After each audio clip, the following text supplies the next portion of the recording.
In the rolling hills of northern Kentucky sits one of America's newest tracks, the Kentucky Speedway, a sprawling stadium whose grandstands are again full for the once-a-year visit by the NASCAR Nationwide Series. Early in its history, this was a place where the biggest stars of the series stormed to victory lane. But lately, Kentucky Speedway's been a place where the superstars have been frustrated. For 3 straight years, a young upstart has been first to the flag and announced to the racing world, "I'm here." Will the favorites roll, or will another long shot take home the trophy? We find out next in Kentucky. T-minus 10, 9, 6, 5, 4, 3, 2, ignition.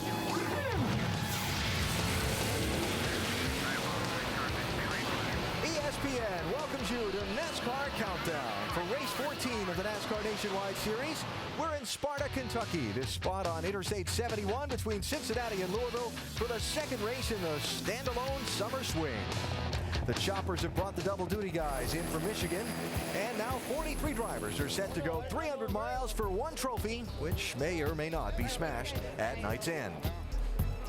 It was 1 year ago that Joey Logano came to Kentucky to make just his 3rd NASCAR Nationwide Series start. The 18-year-old, who many had high expectations for, did not disappoint.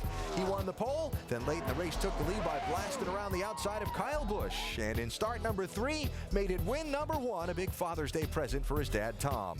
Now fast forward to this afternoon. After arriving from Michigan in plenty of time, Logano set the fastest time. A pretty hairy qualifying lap that edged his teammate Kyle Busch for the pole by 3 1/1000ths of a second. Can Logano make it 2 straight here, Vince Welch?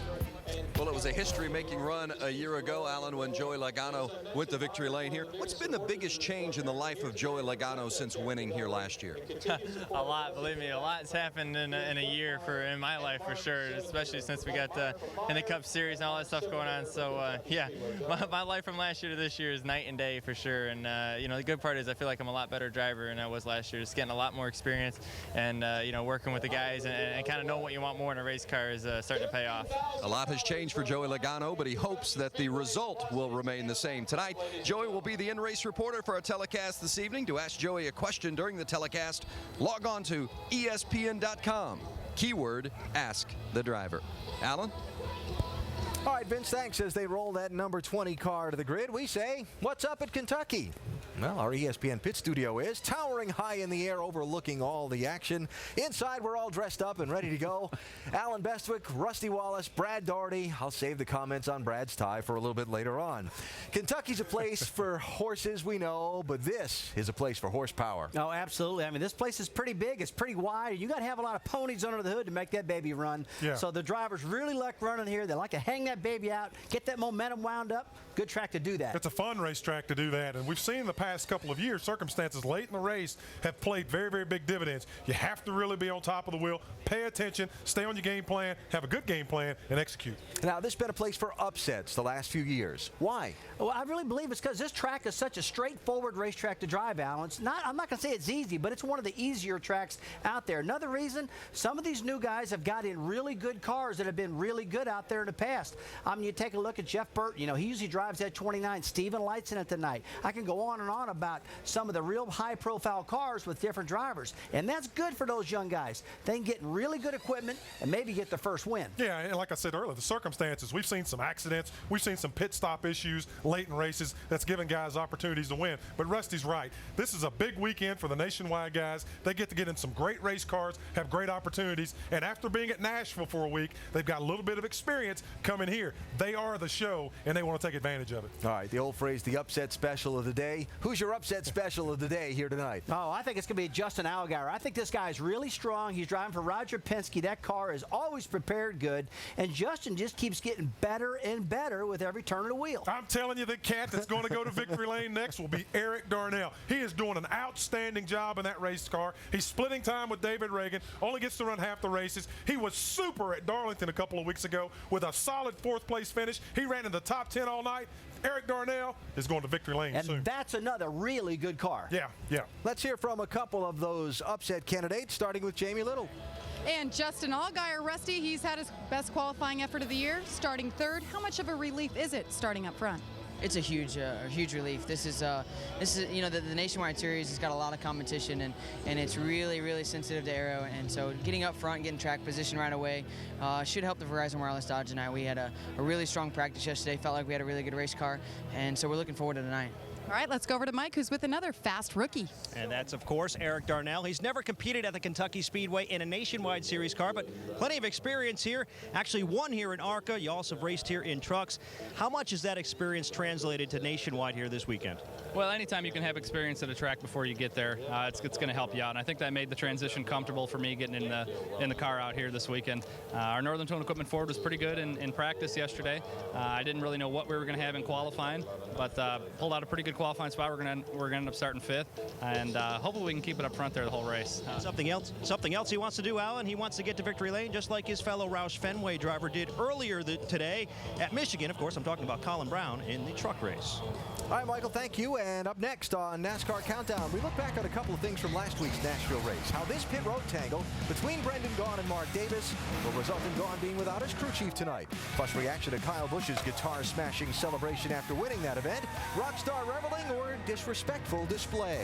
And General Motors cutting its support for NASCAR Nationwide Series teams. What's it mean to the teams? And what's it mean to the fans? That and more on NASCAR Countdown from Kentucky. You know, when cows lay down, they say it's going to rain. What happens when beefaloes lay down? I don't know. NASCAR Countdown, brought to you by Nationwide Insurance. Play Driver Pick'em presented by Nationwide Insurance on ESPN.com for a weekly shot at $500.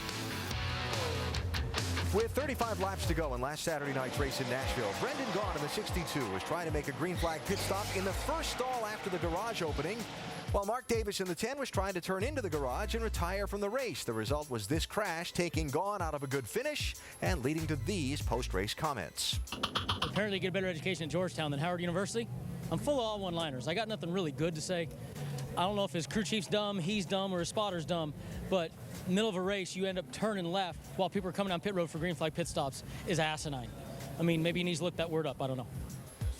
Now, Mark Davis is African-American, Howard University, a historically black college, so some interpreted Brendan Gaughan's comments as being racial in tone. Brendan spoke on the matter here Friday. It was an athletic connotation of, hey, my school's tougher than your school. You know, they're on his race car now. He has the 96.5 radio station on there. That's the Howard University radio station. They're on that car. I've been honored to drive a Georgetown car quite a few times, but I can see how, especially in NASCAR, many drivers didn't have that college feel to them. I can see where it could be considered that, and if you didn't know my background. Fortunately, as long as Coach Thompson feels I didn't do anything wrong, and Coach says, you know, understood where the comment came from, I feel okay. As long as I didn't embarrass Coach Thompson, I'm happy. Now, Brendan was a basketball player at Georgetown, referencing a conversation there that he had with his coach, John Thompson, earlier in the week. Adding to the story on Thursday, Gaughan's crew chief Brian Berry was suspended indefinitely by NASCAR for what it says was the use of a racial slur in an altercation with Davis after the Nashville race. Your reaction to what you heard there from Brendan? Well, I know exactly what Brendan was saying when he was saying it. I mean, Howard University, as well as Georgetown, they're in close proximity. They both have great academic institutions. Howard's got a great law school. So does Georgetown. And they go back and forth a little bit. He was just talking about a rivalry type situation, much like Duke in North Carolina or anyone else in the ACC that North Carolina whoops all the time.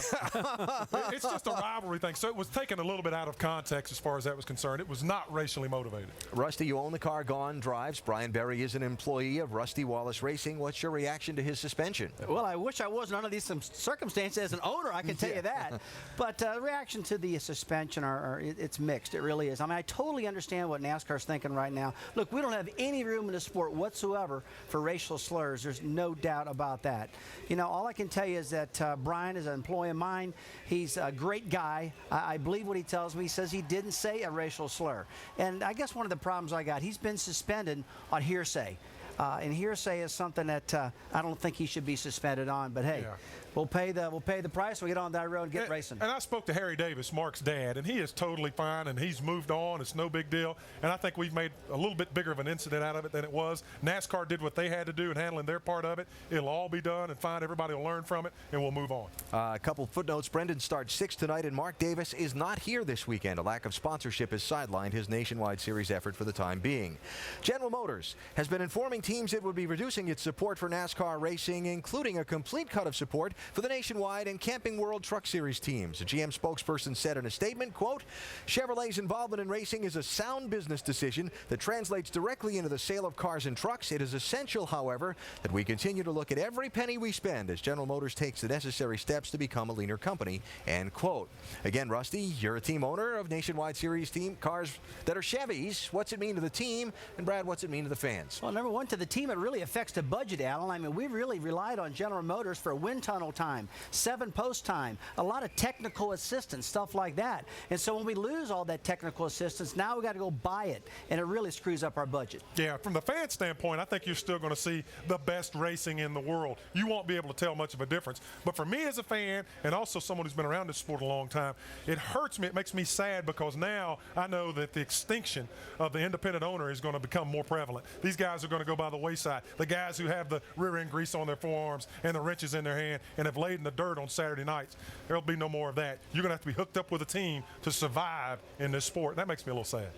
Next topic, another follow-up from last Saturday's Nashville race. Kyle Busch's Pete Townsend-like slam of the Gibson Guitar Trophy in victory lane after winning in Nashville.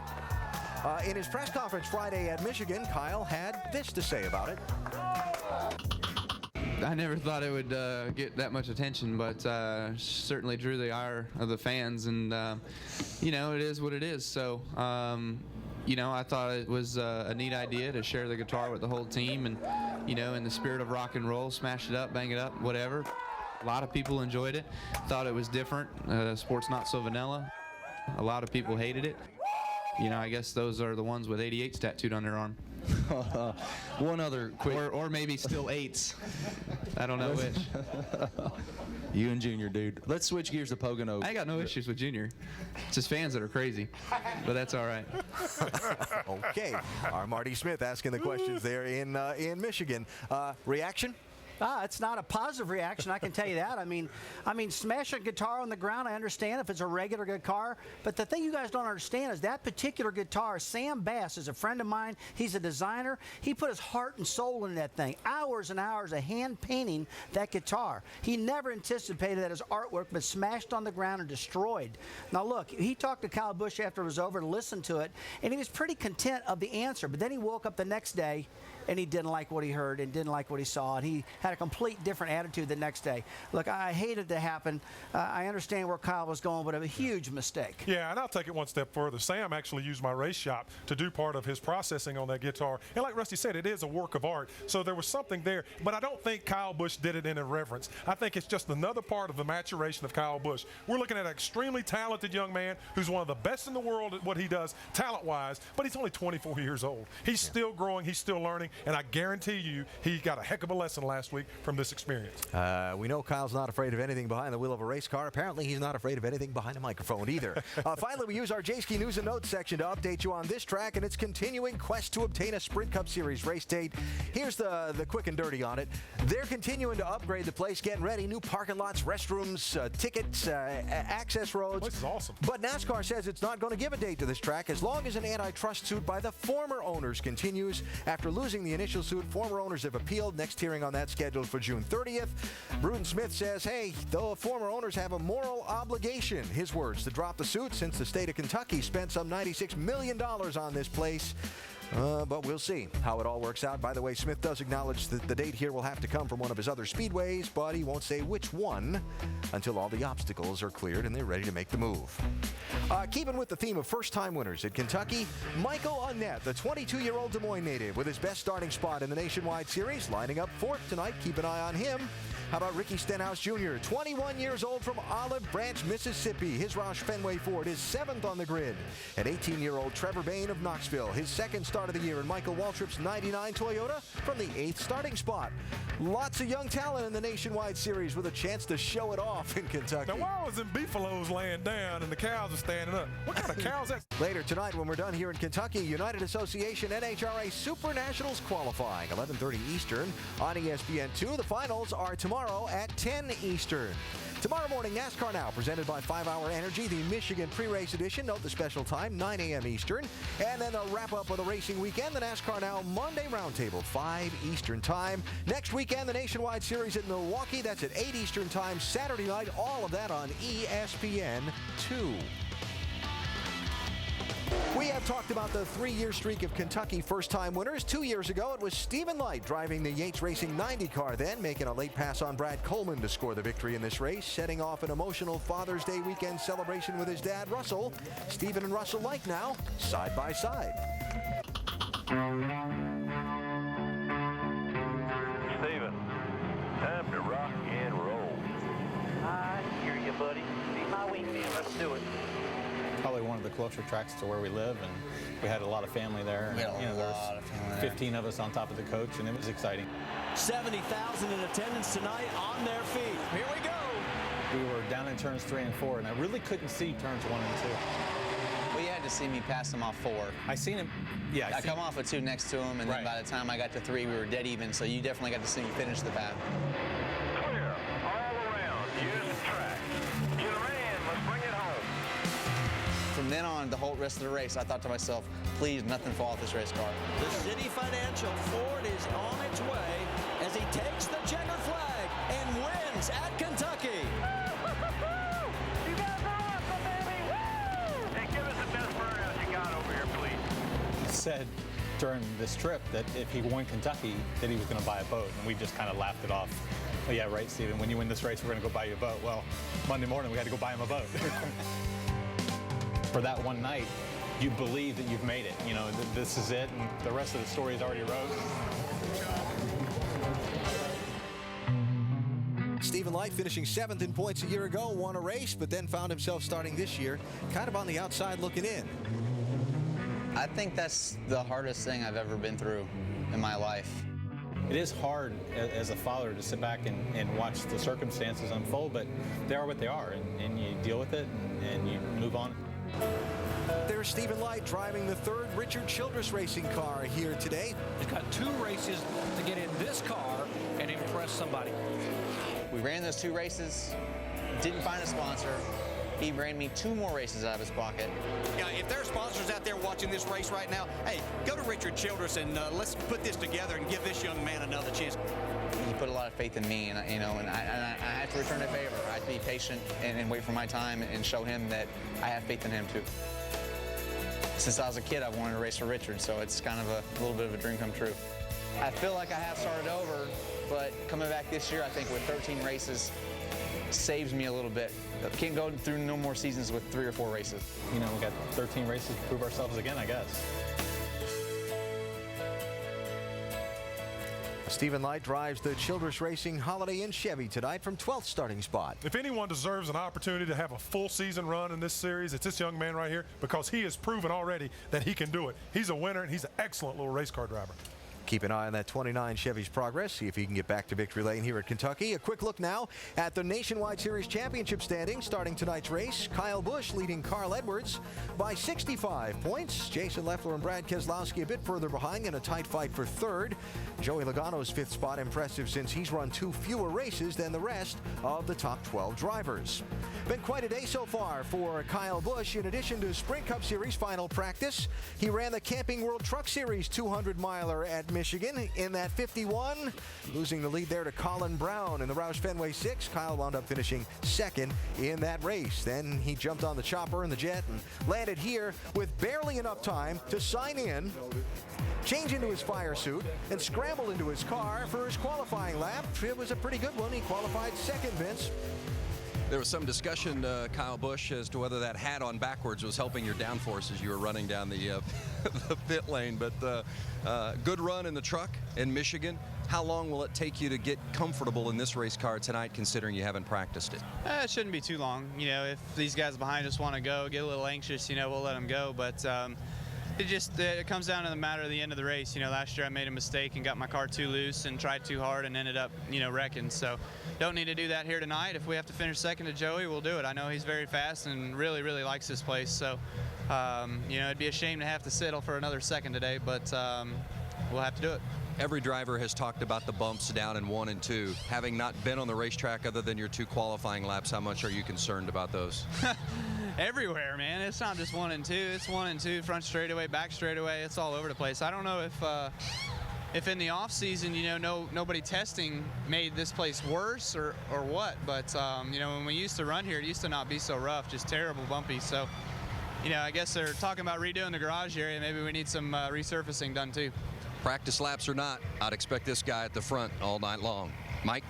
And another guy to expect to get toward the front is Carl Edwards, but you've had kind of a love-hate relationship with this racetrack. You won here in 2005, but the last 3 outings haven't been so good, 20th or worse. What's your outlook tonight? Well, the 2005 was great. I think it was 06. We were leading the thing and got caught up in a wreck. And then last year was probably the worst we've ever run with this 60 car. We just missed the setup. So, we didn't do that great in qualifying. I had kind of a bad lap there, but it was just one bobble. So I think that this Save-A-Lot Fusion is going to be pretty fast in the race. And, we need to have another good solid run like we did last week. We need to be a tiny bit better, and hopefully we can close in some on that points lead that Kyle's got.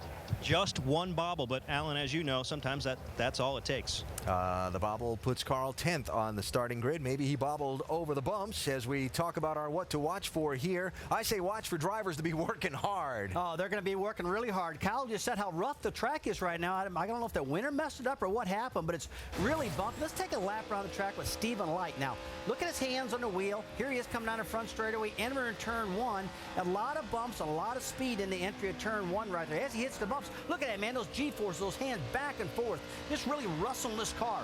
He's exiting turn 2 right now, coming down the back straightaway. And Brad, this is pretty smooth there, but turn 3, buddy, it's coming up. Right, it gets bumpy again. They're long, wavy bumps. Watch his hands bounce around here. Kelly Byers was telling me right before he qualified, it's terrible in turn 3. Nobody talks about it. And Kelly wrecked in turn 3 during qualifying. So I guess it was pretty bad. It's so tough to get around this racetrack, though. A lot of bumps, a lot of banging out there. It's going to be a great race.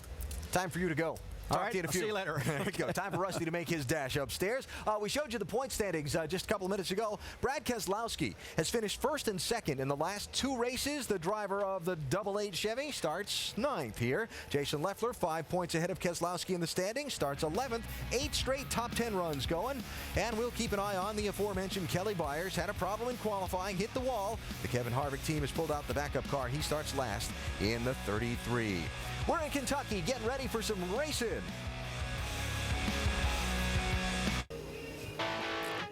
The beautiful rolling hills of northern Kentucky, in a state famed for thoroughbreds. The Kentucky Derby down the road in Louisville.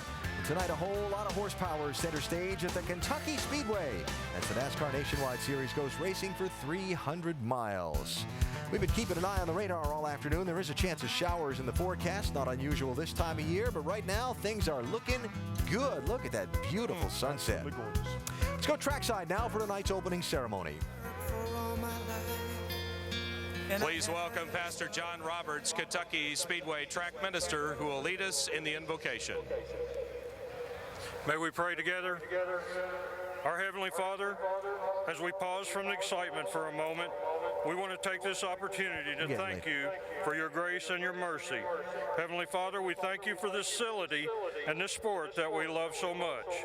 We thank you for the freedom that we enjoy in these great United States of America, and we ask your blessing on the men and women that are protecting that freedom.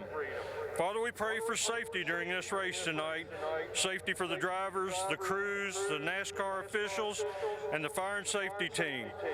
May good sportsmanship prevail, and may the best team win.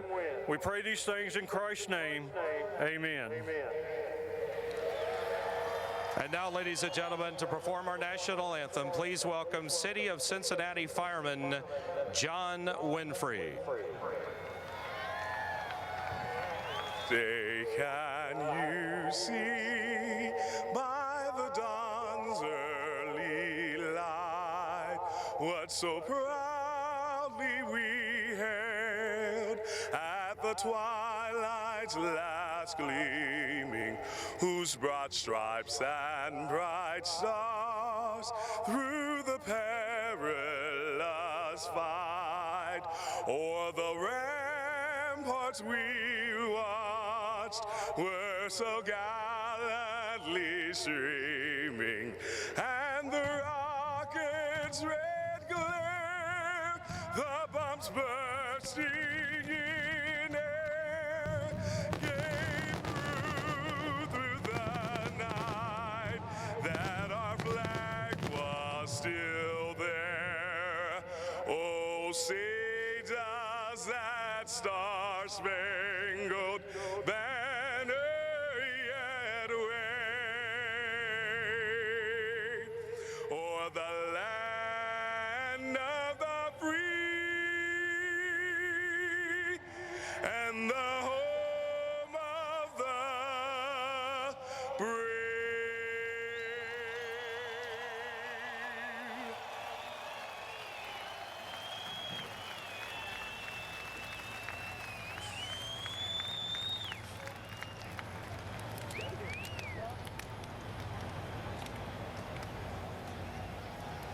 So we're almost set to fire them up, and we wonder which result we'll see tonight. The big name storming to victory lane like in this track's early years, or someone getting a first-time win, like Rusty's boy, Steven. He starts 13th in the 66.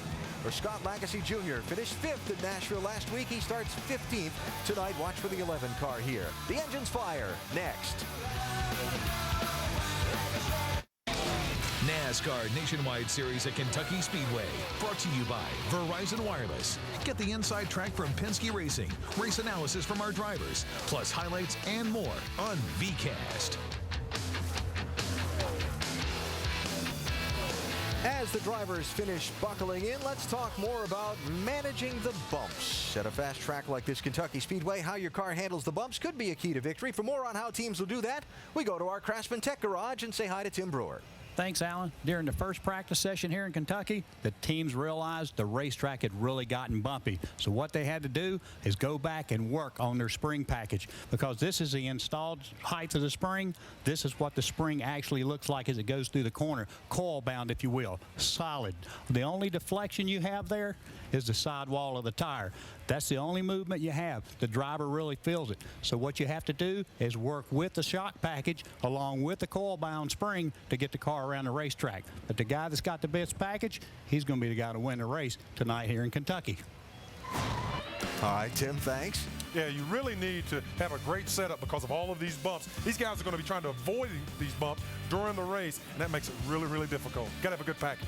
Little extra something to watch for tonight. This is a Nationwide Insurance Dash for Cash race. There's a cash bonus available to eligible drivers if they win. Eligible drivers are guys who run the full series schedule and up-and-comers. Nobody took the cash at Nashville, so it's a $50,000 bonus in addition to the race purse tonight for the winner if he's eligible. Also $50,000 up to the driver who racks up the most points in the 4 Dash for Cash races.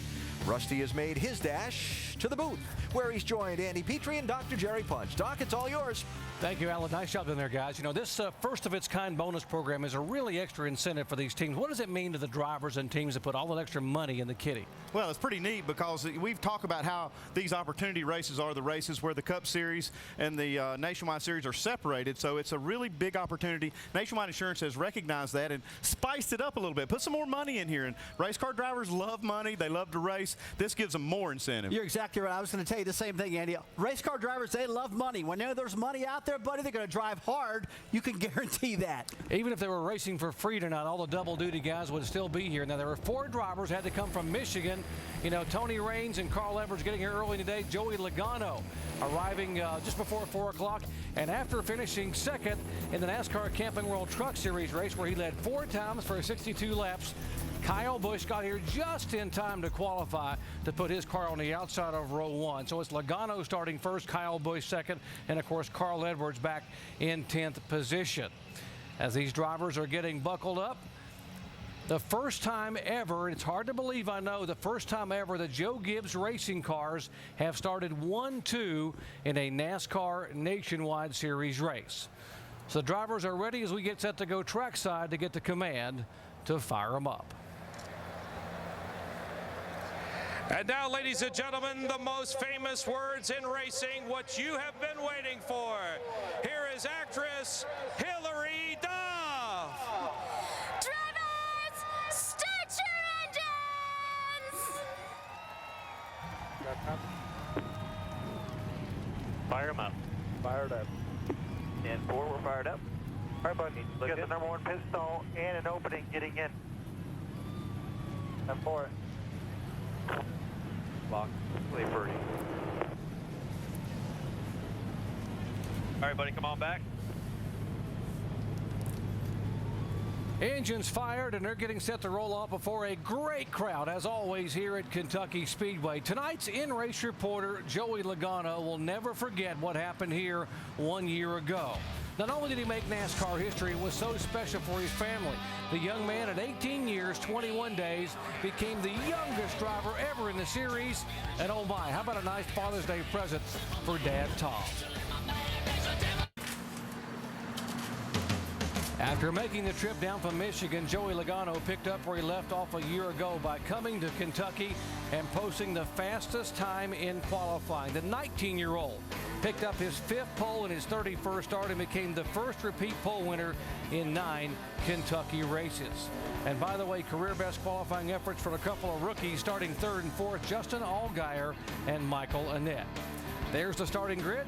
While you watch to see where your favorite driver will start, let's talk with our in-race reporter, Joey Logano, the pole sitter in the GameStop Toyota. Hey, Joey Logano, Rusty Wallace, ESPN, you got us? Yeah, 10-4, I got you. Joey, it's got to be pretty special. You coming back to the side of the racetrack where you won your very first victory and be on the pole tonight. Definitely one of my favorite racetracks. It's one of the few places I got experience at. So looking forward to getting this GameStop Toyota up front here and staying up here. So we'll see what we can do. I know Dave and the guys are going to work hard all night, and we'll have some good stops. So we'll see if we can stay here. All right, Joey, we got an ESPN mailbag question. It comes from Ben in Chicago, Illinois. The question is, has driving a Cup car helped you in the Nationwide car at all this year?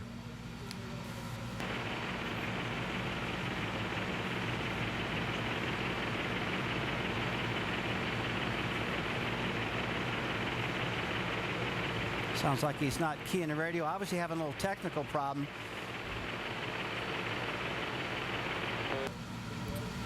All right, Joey. Now, Dave Rogers is going to talk to Andy, and we'll have a little conversation there. 10-4. Hey, Dave Rogers, Andy Petrie in the booth. You got us? Got you, Andy. Hey, Dave, you guys won this thing last year and had a great setup. A lot of guys talked in the garage down here about how much more bumpy the racetrack is and how hard it is to deal with. Have you guys had to change that winning setup any? Yeah, 10-4. This track gets a little bit rougher and rougher each winter, gets more and more character, so worked really hard. Rondette and guys worked hard on their shock package, trying to get this car to go over the bumps. We'll see if we made the right calls. Okay, Dave, we, Goodyear had a different tire they were going to bring here. Changed their mind at the last minute, brought the same tire we had last year. What do you think the tire, how is it going to perform today, and how is it going to hold up? Obviously, we're happy with the performance here last year, so we're actually happy to see that change. I think after Dover, a few people had some concerns. We thought the tire was great at Dover, but I think they figured it'd be better to be safe than sorry and bring back something that they know works. So we're looking forward to a good race here.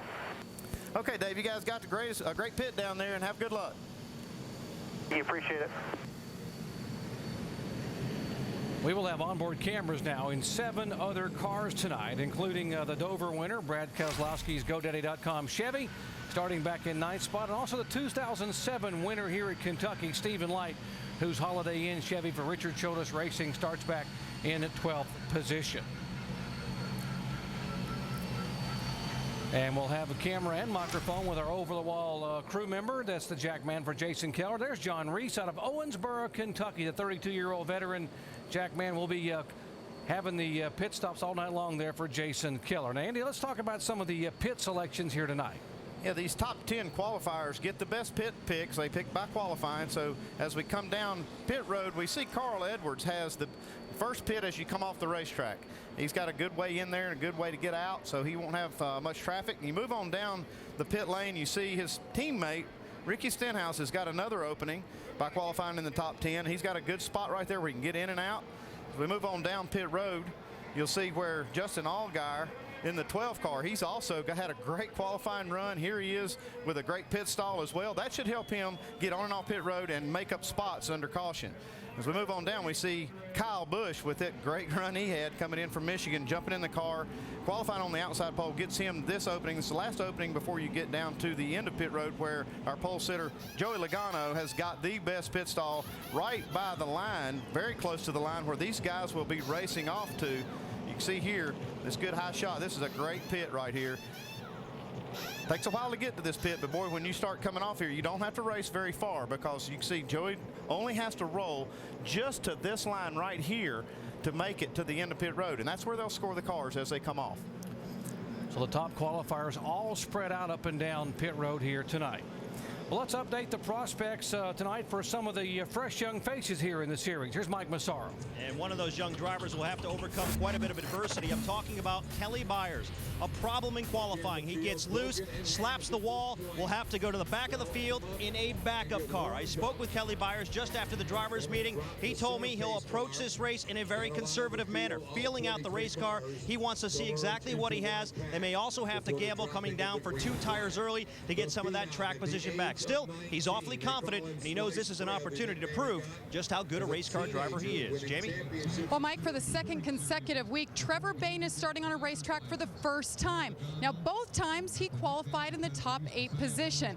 Now, last week, you remember during the race in the middle, he got caught up in a wreck. He didn't have a chance to learn much. So yesterday, first practice, the goal was to get comfortable, learn as much as he could around this place. The team has a lot of confidence in this kid. Their goal tonight, though, finish every lap. Vince? 22-year-old rookie Michael Annett will start 4th tonight. Far and away his best qualifying effort this season. So why the improvement? Well, Annett says much of that credit should go to that man up top of the box, the new crew chief, Mike Hillman. It's just their second race together, and already Annett and Hillman have struck a chord. But starting up front and staying there are 2 different tasks. Annett's got one of those conquered. Now it's time to work on the other. Doc? Tonight's race, folks, is 300 miles, 200 laps on a 1.5-mile racetrack. Pit road speed is 45. The pace car will run 55. And Andy Tanka Sunoco, roughly 60 laps. Yeah, 55 to 60 laps. 4 of these guys will need some fuel. Tires going to hold up well, sounds like tonight. This is the lowest banking of all the 1.5-mile racetracks that they run on. There are 8 different 1.5-mile tracks. Rusty, only 14 degrees of banking here. Yeah, and it's going to make it tough for these guys, too, especially if this racetrack's got so much more bumps in it from last year. So the drivers have to negotiate a flat racetrack and a bumpy track. NASCAR has called 3 cars on the pit road because they did not have a crew chief in their pit box. There's the 05 of Brad Baker, the 79 of Stanton Barrett, also called in, and the 41 of Justin Hobgood. See the 05 going back out on the racetrack. I don't know if they found their crew chief or not. Well, we know who the favorites are. Look at the front row, but what about some sleepers, guys? I tell you, I'm going to pick Eric Darnell. This guy's awful strong in that 6 car. That car's been strong with David Reagan. Darnell. Yeah, and if you look back behind him, you see Ricky Stenhouse Jr. The reason I like him tonight is this car, this 16 car, has been one of the few cars this year that's been able to beat those Gibbs cars. They've done it 3 times. I think he'll have a shot at it. How truly appropriate here in the Bluegrass State that we're at a racetrack that has been a rich breeding ground for first-time winners in NASCAR. The last 3 years we have been here, we've had a new face, a fresh face in Victory Lane. Folks, 30 of the 43 starters tonight have never won in NASCAR nationwide competition, including 6 of the top 8. Could it happen again? As we are set, the pace car pulls away. What a great crowd on hand, approaching 70,000 here at Kentucky Speedway to watch the NASCAR nationwide cars come down 2 by 2. Joe Gibbs Racing teammates Logano and Kyle Busch bringing them to the green flag.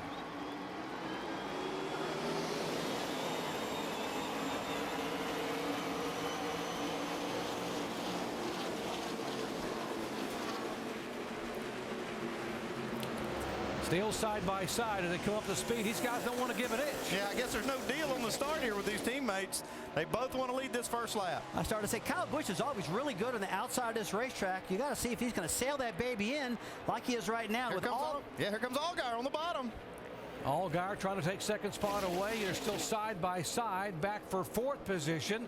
Behind them, there's a couple of rookies, Annett in the 15, Darnell in the 6, and behind them, they're still side by side. Look, watch the 88 car of Keselowski making a move. You got to remember one thing, guys. They all practice during the day, and they're starting to get a little cooler right now. They qualified during the day. They've dropped their air pressures, a lot of adjustments, so they got to shake this stuff out the first couple laps.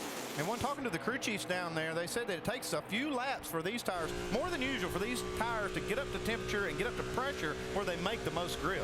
They have to be patient here at the start. And there's a lot of teams, Andy, getting these air pressures very, very low, trying to ride these really rough bumps that are out in this racetrack right now. They're trying to use that as an adjusting tool.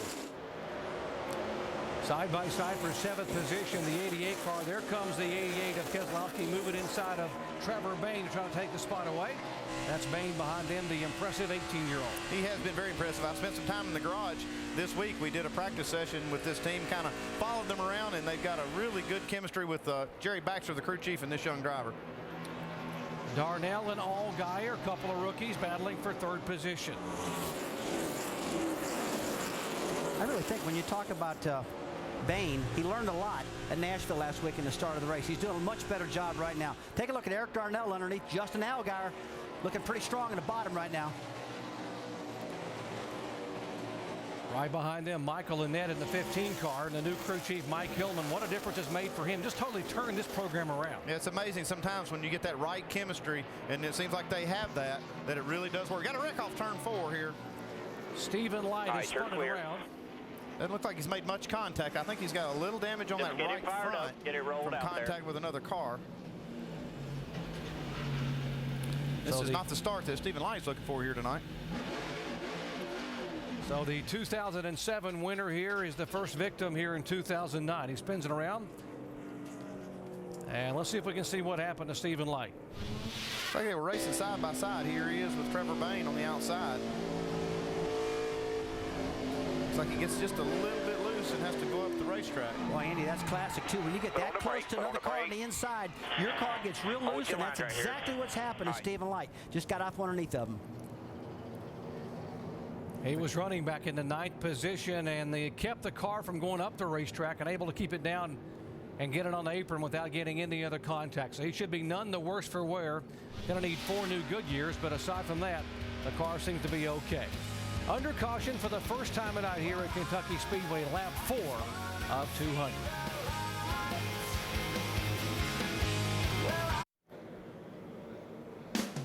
The NBA Finals continue with Game 5 on ABC tomorrow night. In Game 4, we saw the Magic take a double-digit lead in the second quarter, but it was the Lakers that came back. How about Derek Fisher's shot that tied up with 5 seconds on the clock? Lakers took Game 4.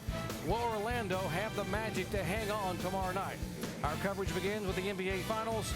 8 o'clock Eastern. Coverage begins 7:30 with GMC NBA Countdown.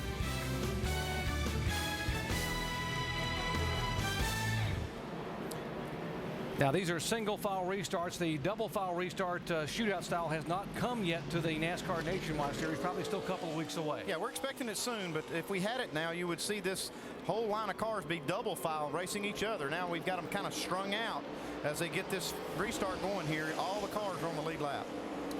Kyle Busch qualified on the outside front row, has led all 7 laps thus far. And here is Justin Allgaier making a move on the 20 car for second spot. Looks like he's not going to be able to pull it off. It looks like he's a little too loose on the bottom in 1 and 2. All day long, in qualifying especially, these guys are very, very loose in qualifying. And when this racetrack cools off, it changes big time. And I think a lot of the drivers are waiting for it. Now, back in 12th and 13th, the 66 and the 60, these are the same guys that got together 2 years ago when they were contending for the win. In fact, Carl Edwards had led the bulk of that race, and he and Stephen Wallace came together. That was a heck of a night. I'll never forget that, Jerry. Carl Edwards and Stephen just kind of dominated all night long. Hey, did you see a pass here? Darnell gets underneath Allgaier. Yeah, going back to what you said, Jerry, that was a heck of a race, and Stephen Light went on to win his first race. A great night for him. Pretty good action. The 12 car, Allgaier back and forth. The 15 and Ned is 5th. Then comes Brendan Gaughan with a backup crew chief this weekend running well. And the 88 car now, Keselowski moving all the way up in the 7th position. Carl Edwards trying to make a little move on the outside here. Mike Bliss, he struggled just a little bit in practice. They had a couple of issues there with trying to get a qualifying run, moving up the racetrack, almost crashed the car trying to make one of those runs.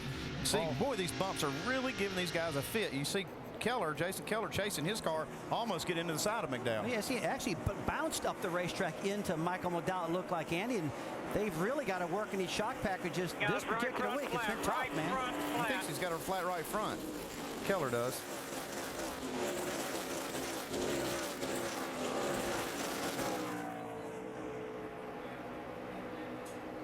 He's talking about having a right front flat, he said. He's got so loose up the top side of the racetrack. Two tires when he gets there. 4,500, come on. Coming down pit road. Looks like he's going to really concerned about the right front. We'll have to see this other angle, see if he's got a right front as he comes around the pit road here. But I'm not so sure. He just got big time loose up there. Yeah, I'm not sure he's got a flat, and he may, but it's really hard to tell at this point. The tires do not look flat coming in.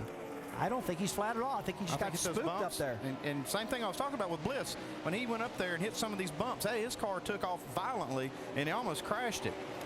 He was running in 17th position now prior to coming down for the unscheduled stop. Laps are good. 2 tires here.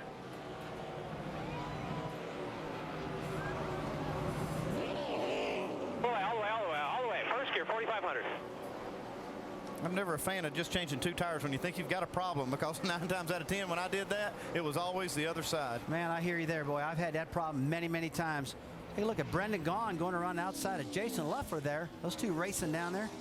That's for 7th position. You see riding along with Leffler, the 3rd place man in the point standings, trying to get on the inside of Brendan. And you see Brendan's already got the high line working pretty well here.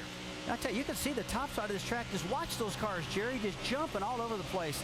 I tell you, that's going to be a story all night long of how these guys, Andy, can negotiate these bumps. Yeah, we're hearing now that the 27 car did not have a flat, just like we said, that may have just got spooked when he hit that bump.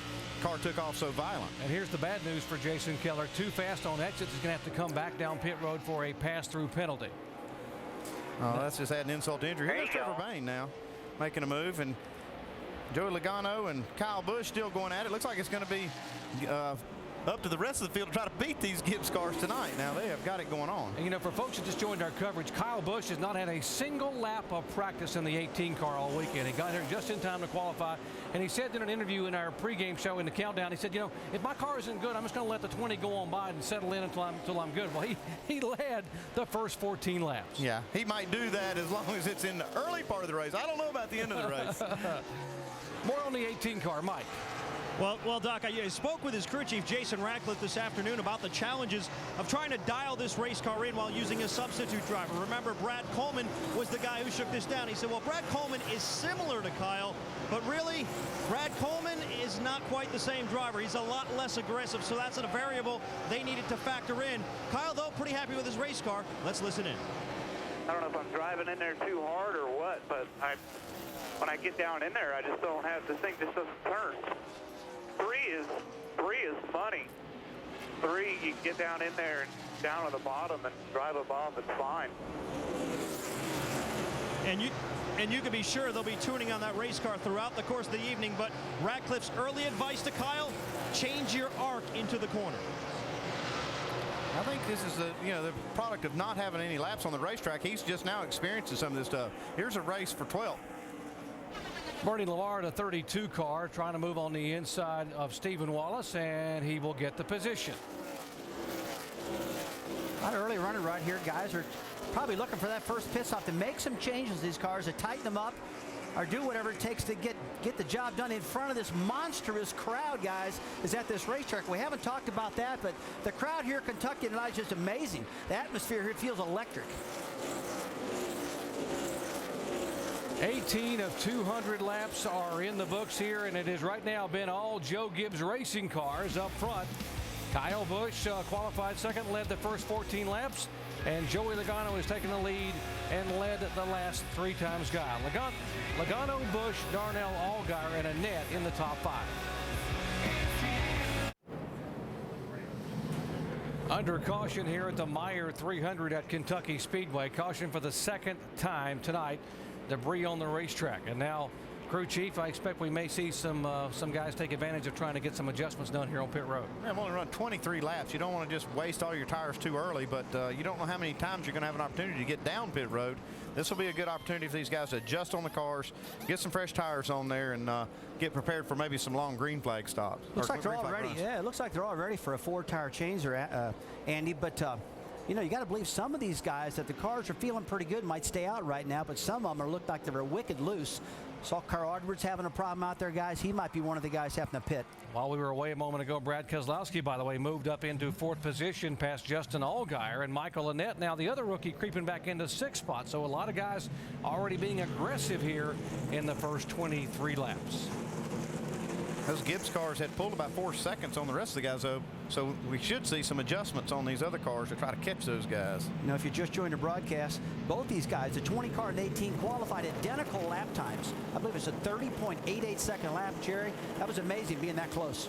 Here come the leaders. It'll be 45 miles an hour down pit road, and everybody, Danny O'Quinn stays on the racetrack, but everyone else coming down for what is their first stop of the night.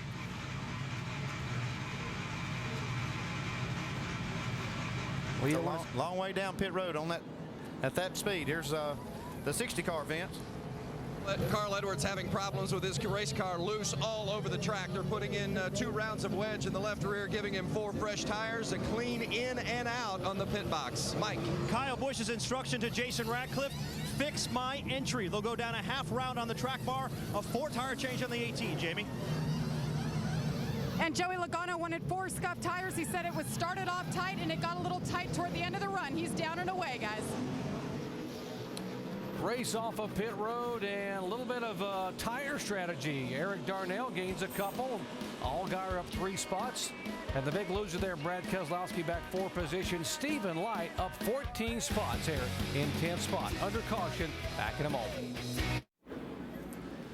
Back at Kentucky Speedway, working caution for the 2nd time tonight. What a crowd they have here, and they have since since they've been running here for the last 8 years, I should say. Almost 70,000 average, and we are pleased to be joined by a special guest, the chairman of the board for Speedway Motorsports, Bruton Smith. And Bruton, thanks for coming in to visit with us. Well, thank you very much, and of course, we've set a new record here today, and I'll tell you, the fans here in Kentucky are just awesome.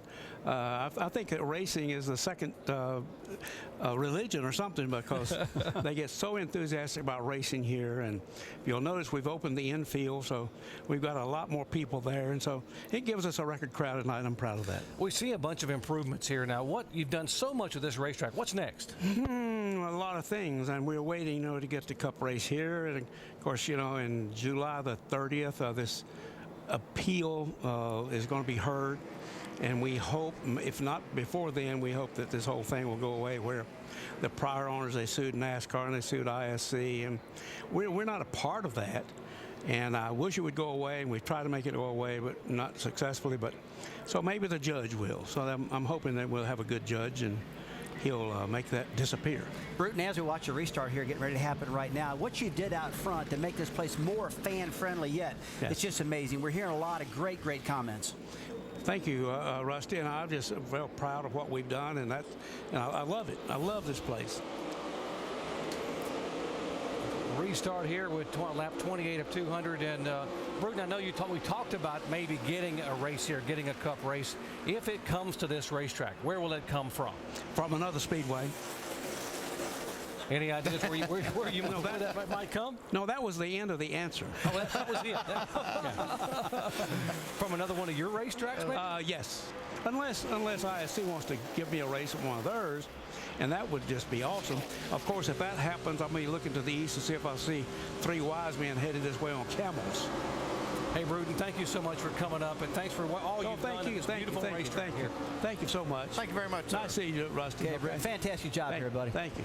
Got a race heating up here, boys. Talk about a fantastic track. We got a fantastic race going on right now. You see Justin Allgaier in front of Kyle Busch right now, just muscling past him. And this guy has got it going on, but Busch is trying to get back underneath the bottom. Andy, this is where the car's been getting really loose off of turn 4. That's definitely a tricky corner. These guys doing a good job through there.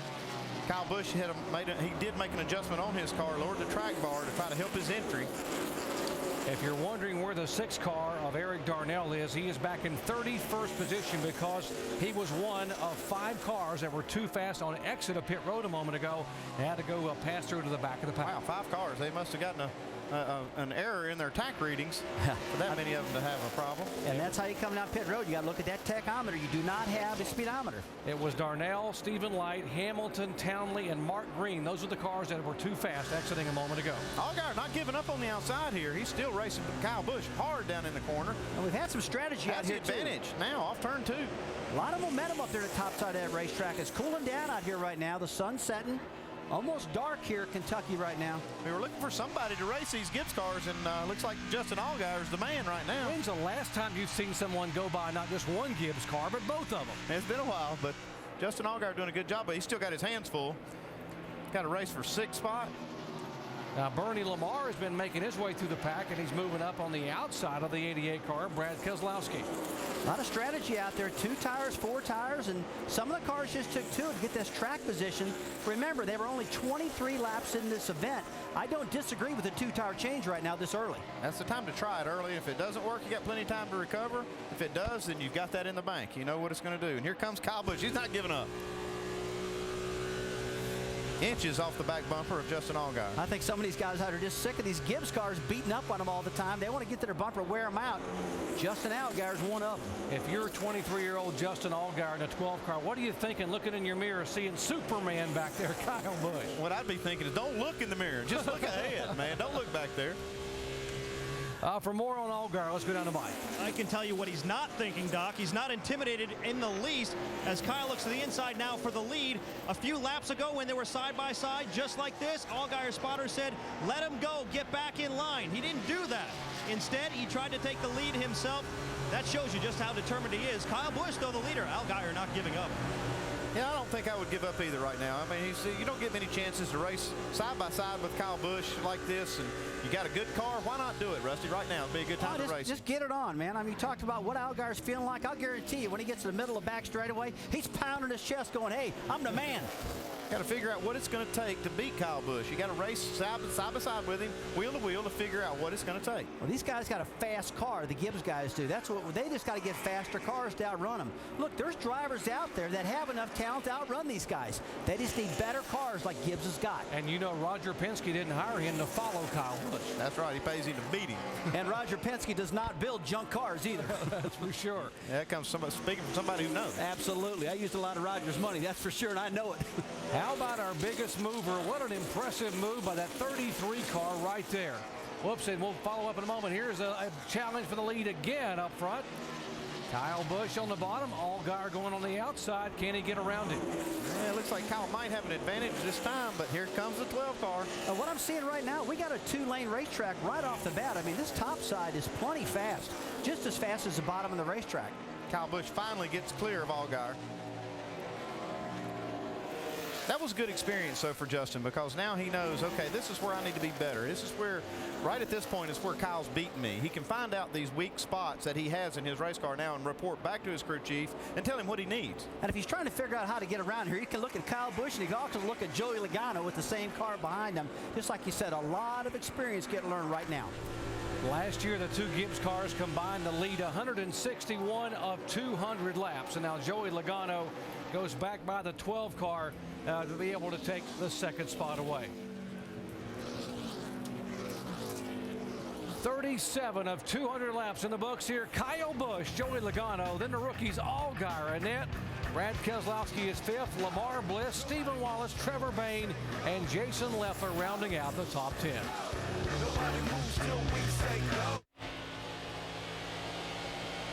Lot of motorsports on ESPN2 over the weekend. After we're done here in Kentucky tonight, it's off to the United Association NHRA Super Nationals for qualifying.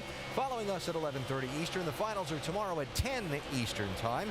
NASCAR Now presented by 5 Hour Energy. The Michigan pre-race show. Note the special time, 9 a.m. Eastern time tomorrow. And we wrap up the entire weekend with the NASCAR Now Monday Roundtable at 5 Eastern. Then this nationwide series is off to Milwaukee next Saturday night, 8 Eastern time. All that motorsports upcoming on ESPN2. Under green at lap 43 here at Kentucky Speedway with Kyle Busch and Joey Logano having settled into the top 2 spots. Busch and Justin Allgaier trade the lead 5 times. Let me see, 1, 2, 3, 4, 5 times between them before Kyle finally has settled out front, and you see extended his advantage to 2 3/10 of a second.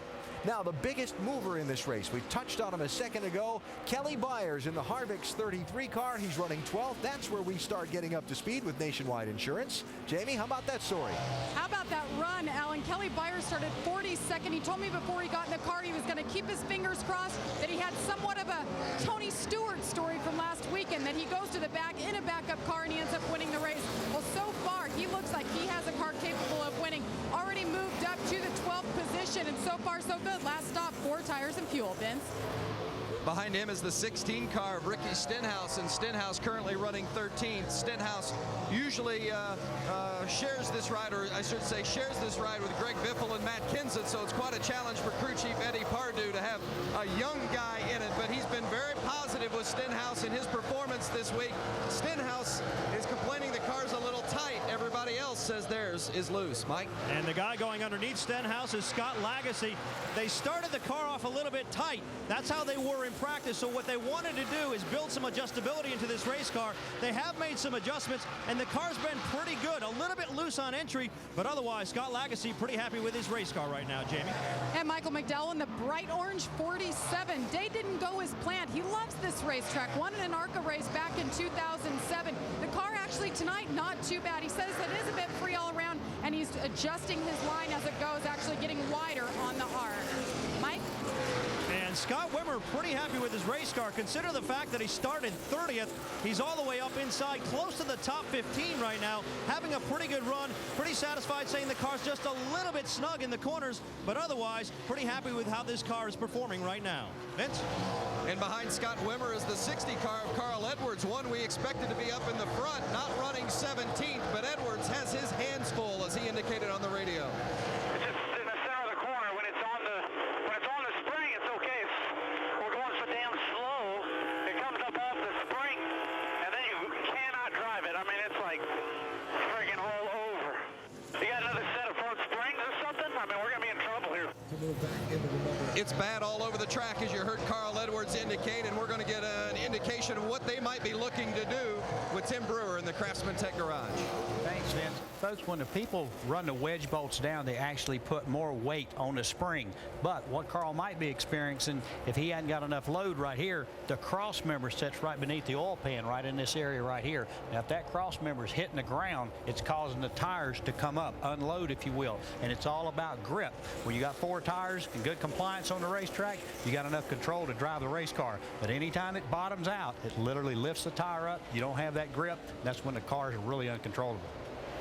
All right, tool time, Tim. So we'll keep an eye on Carl Edwards way back in the 18th position right now. Now, just back up to Justin Allgaier for a minute. Something to think about for the end of the race. They took 2 tires on their stop, and for a while were able to race with Kyle Busch, right? The longest green flag run at the end of a race here in Kentucky ever is 31 laps. We're going to have a late caution. Will somebody throw 2 tires at it and be able to get out there and run with some of these guys? I think so, simply because the majority of the field's going to experience a tight condition as the night goes on. You put 2 tires in that race car, it allows you to be a little bit freer, a little bit looser. That could be fast. That might be the trick. Watching from Allgaier's car as Brad Keselowski in the 88 tries to duck underneath and pick up the number 3 spot. Oh, nice job. Finished second and first the last 2 weeks as Keselowski. Keep an eye on him as he moves forward. Hopefully, perhaps, possibly, maybe to the number 3 spot. Right back, baby. Seen a lot of side-by-side racing on this track tonight. They're doing a great job. I mean, these 2 young guys, both of them, Justin Allgaier has had an outstanding night, and Brad Keselowski, we kind of let him slip under the radar every week until he pops up and wins the race or runs up front like he's doing right now. He's got that 88 car dialed in, and these 2 cats are going at it. All right, so not yet, but they're still racing for third. Allgaier hanging on for now. 51 laps of 200 are complete. The leaders, Kyle Busch, Joey Logano is second. This race goes on for third. 2 cautions so far. Last time the leaders were on pit road was at lap 24. We're about halfway through a fuel run here at Kentucky.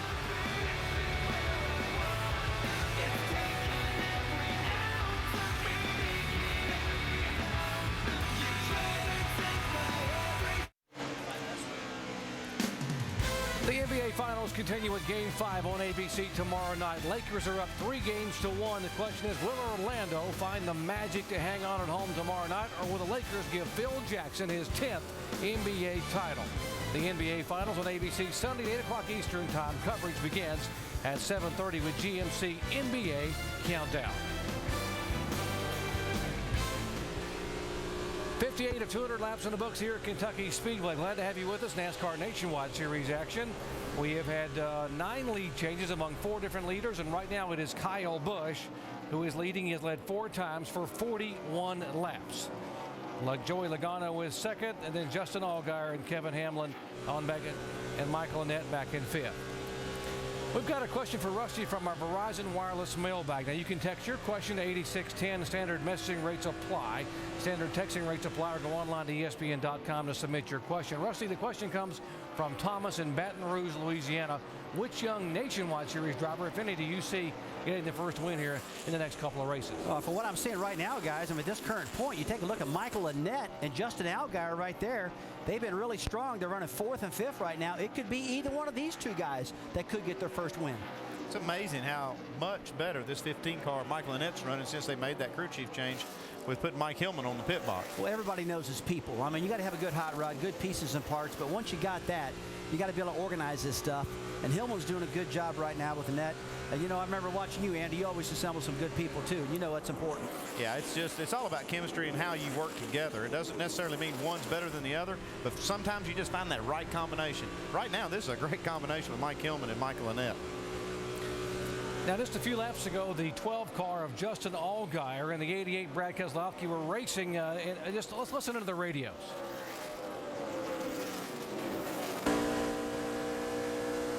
Out of pace. You better help them out. It looked like Keselowski was getting a little impatient with Justin Allgaier, trying to get this spot. Just wanted to get a little help from him and said, hey, tell his spotter that I'm getting a little impatient back here. Yeah, well, Justin's working the top side of the track, and Keselowski's got the whole bottom, so pass him. If he doesn't pass him quick, might hit him. It's a big old racetrack, a lot of real estate. Well, he did make the pass, and now he's up in 3rd position behind the Joe Gibbs cars of Busch and Logano. And they split the 61 car. That's Brandon Witt, as these 2 rookies go high and low.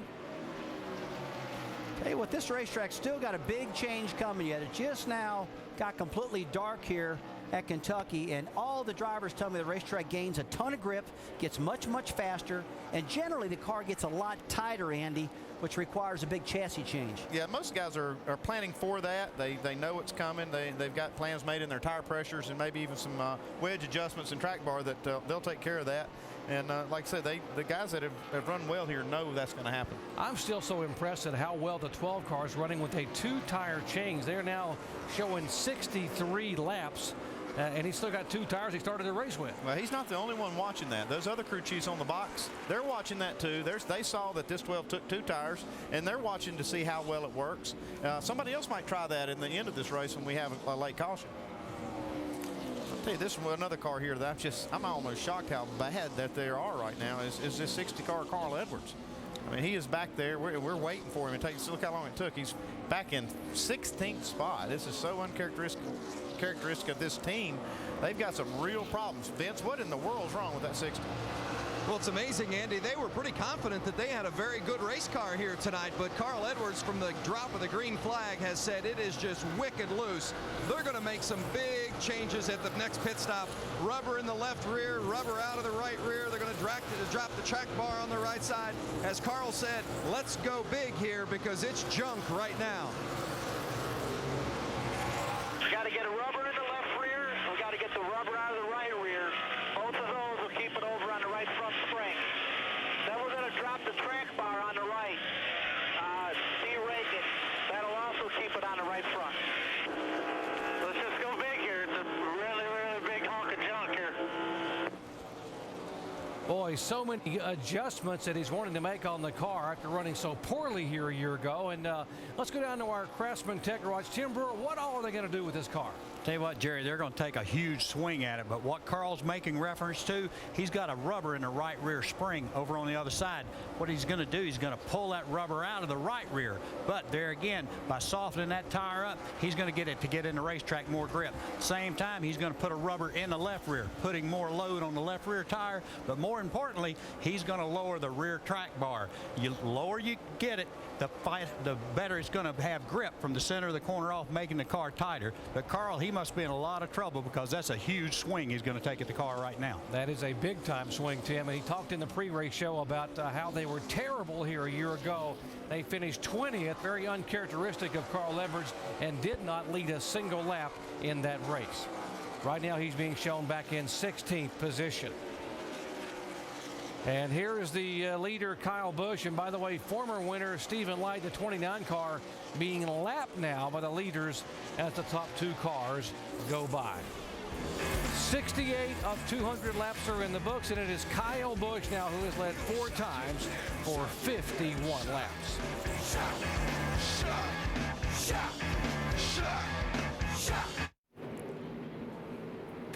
Lap 70 of the Meijer 300 under caution for the 3rd time tonight. Debris on the racetrack. Let's go down to our Toyo Tires triple pits. Here's Vince. Carl Edwards is coming to the pit box. He's in the very first box. We've documented his issues. They're going to take a big round track bar adjustment in the right side, 2.5 inches, believe it or not.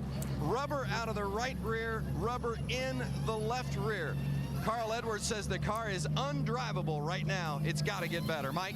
And Kyle Busch still very concerned about his entry. He needs a little bit more grip. Also says the car's real tight in the middle of the turns. They're going to make another track bar adjustment and a 4-tire change, Jamie. The 20 car Joey Logano tight at the end of the run. 4 sticker tires and Sunoco fuel is it. No adjustments. And he's down. Doc? Race off of pit road. It'll be Kyle Busch with those adjustments. Staying in out front, Logano, Keselowski, Leffler. Gaining 6 spots. Got to believe there's some tire strategy there, crew chief. Yeah, and there's Stenhouse gaining 5 spots also. Kelly Byers making another spot up. All the way from 42nd starting position in a backup car. Kelly Byers getting it done for Kevin Harvick Incorporated. Under caution here, debris on the racetrack, so the cleanup trucks are out. And we will take a quick break and come back to the green flag one more time. Just 29 laps away from halfway here at Kentucky.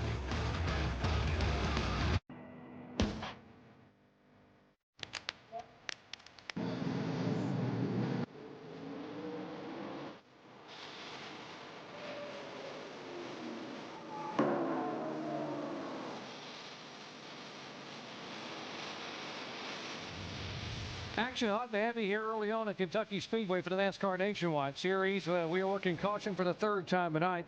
Debris on the racetrack. That will put the 29 car as our Aaron's Lucky Dog free pass winner, Stephen Light, who had just gotten past a moment ago, getting back on the lead lap now, putting 22 cars on the lead lap. A ton of penalties on that last pit stop. We had 8 different cars penalized.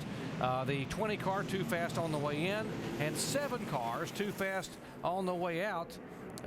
My goodness, the 88, 12, 140, 60, and 87 too fast on exit. At the very end, Andy, going out, it's a very short timing segment. They all got busted exiting pit road, and that's where those crew chiefs got to tell them, be careful. That segment's much shorter. You can't speed out there, man. See, that many cars getting penalized, it's always like, you know, you got to think something's up down there. Yeah, you got to. 4 of those cars penalized were running in the top 10. That is a big-time penalty. There's the 38 car, Jason Leffler, who took only 2 tires. That's why he made up those 4 spots on pit road a moment ago. Yeah, we'll see how his 2 tires work. If they work as good as they did on the 12 car, Justin Allgaier, he'll be able to hang right up here with Kyle Busch. That was 4 wide down the backstretch a moment ago with Carl Edwards all the way down on the bottom of the racetrack. Yeah, they're still racing big time back there. Now, that was a key pit stop right here. This track is completely dark right now. It's cooled down a lot. Most of them all put 4 tires on and made their adjustments from what's been going wrong earlier in their run. So this is a good snapshot of what we're going to see right now, guys. Let's see, how long will it be before Carl Edwards will know if those adjustments... Go! The 73 of Derek Cope goes around. Edwards gets up there. Light goes around. And that won't bring out caution again. Looks like Cope's going to not make any contact here. Got real lucky there. Yeah, past Daytona 500 winner did a good job holding on there. Now there's Kenny Hendrick. He's got his roof flap up, which means he's been around backwards. Looks like he's got some left front fender damage too. Yeah, he's made some contact.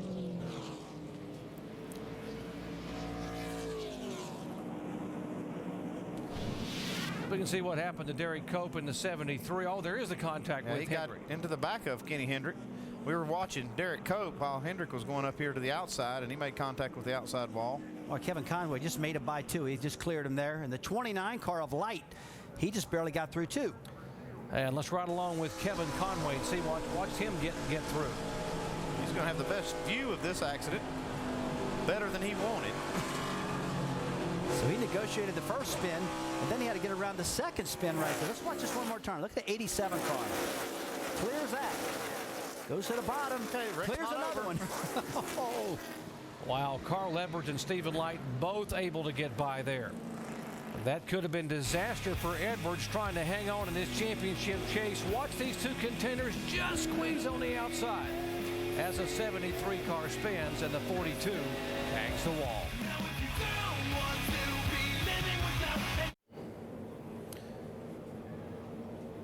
There's plenty of motorsports coming up your way. NHRA action, United Association Super Nationals qualifying at 11:30 Eastern Time tonight, and finals tomorrow at 10 Eastern Time, both on ESPN2. How about NASCAR Now, presented by 5 Hour Energy, tomorrow 9 a.m. Eastern Time, pre-race edition.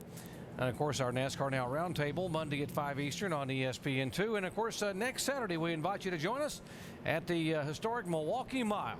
NASCAR nationwide coverage at 8 o'clock Eastern Time. All that coming your way on ESPN2.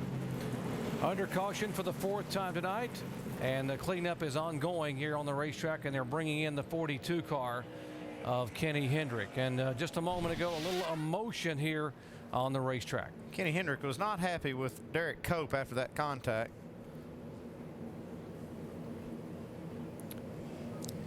See right here, Derek Cope gets right into the left rear.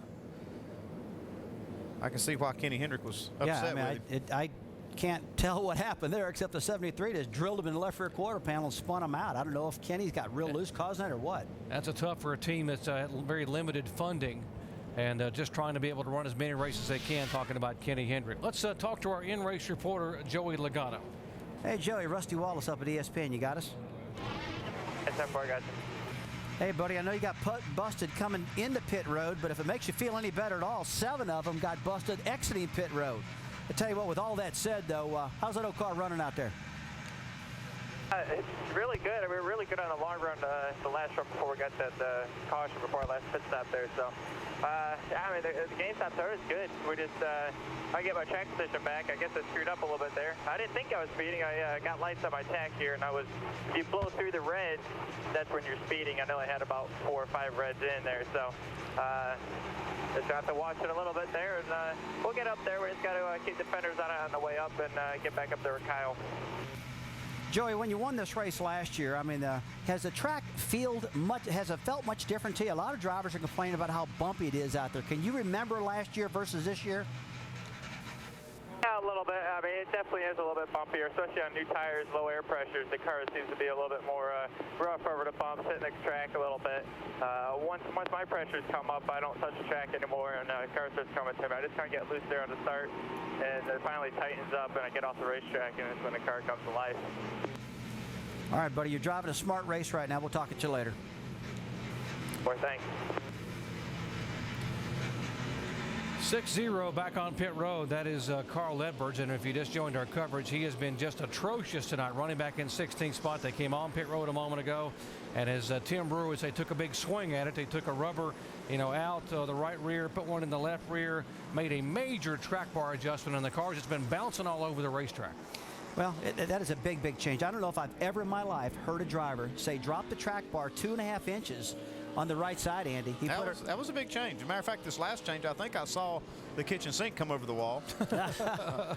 He said the right front is bouncing off of the spring, so he's put a rubber in the left rear, took one out of the right rear, dropped the track bar. And how appropriate. This is our Aaron's lucky dog, by the way, Ken Butler III, the Aaron's car. And he was the first car lap down. He'll get the free pass and get himself back on the lead lap. He's in 21st position.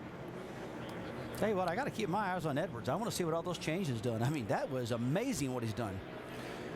Folks, up front, 8 of the top 10 drivers have never won a NASCAR Nationwide Series race. We talk about opportunity striking here 3 years in a row. Although it is Kyle Busch they're going to have to get by right now. He's the leader. It's Leffler and Busch, then Lamar, Bain, and Stenhouse in the top 5. Stenhouse with a big run on the outside. When the green comes out, that's a legal move.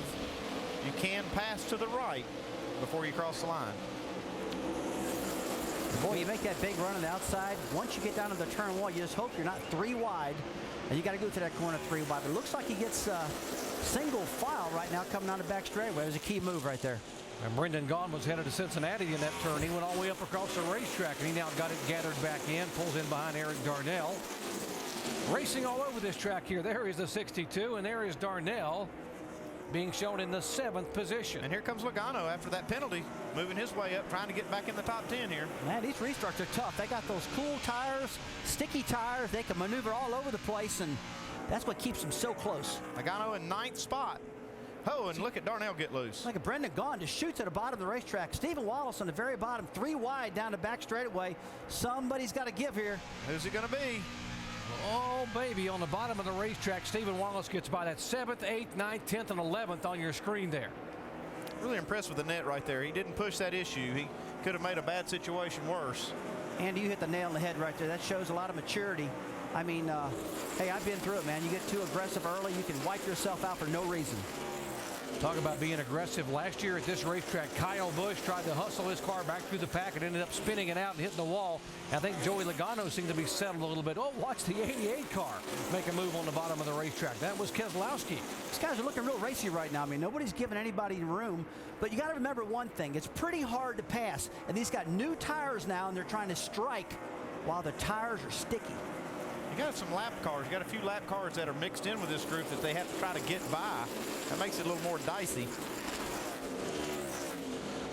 And right here, John West Townley on the outside. He's a lap down. There's Joey Logano now under Michael Annett.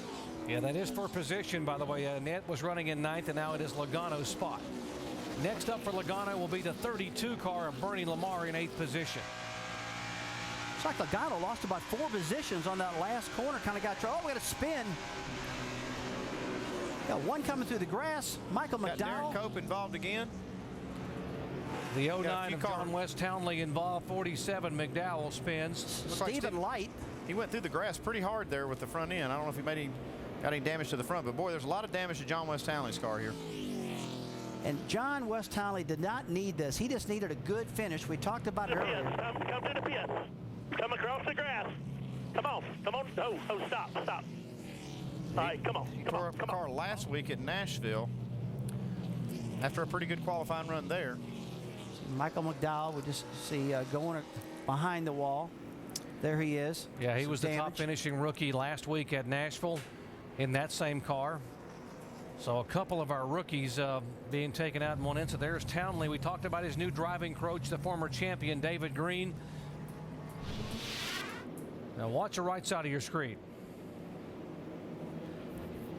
Now you see Michael McDowell going around. Don't know if there was contact. Hard to tell from that angle whether Townley got into the back of McDowell, but see here. No, it looks like he just got McDowell loose. just got loose in front of John West Townley. And Townley was just a victim. Wrong place, wrong time.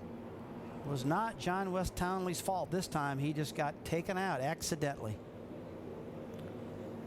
See all the cones flying through the air. McDowell climbing out. He's trying to hurriedly get this car repaired because he is in the top 10 in the point standings, or was when he came in for this race tonight.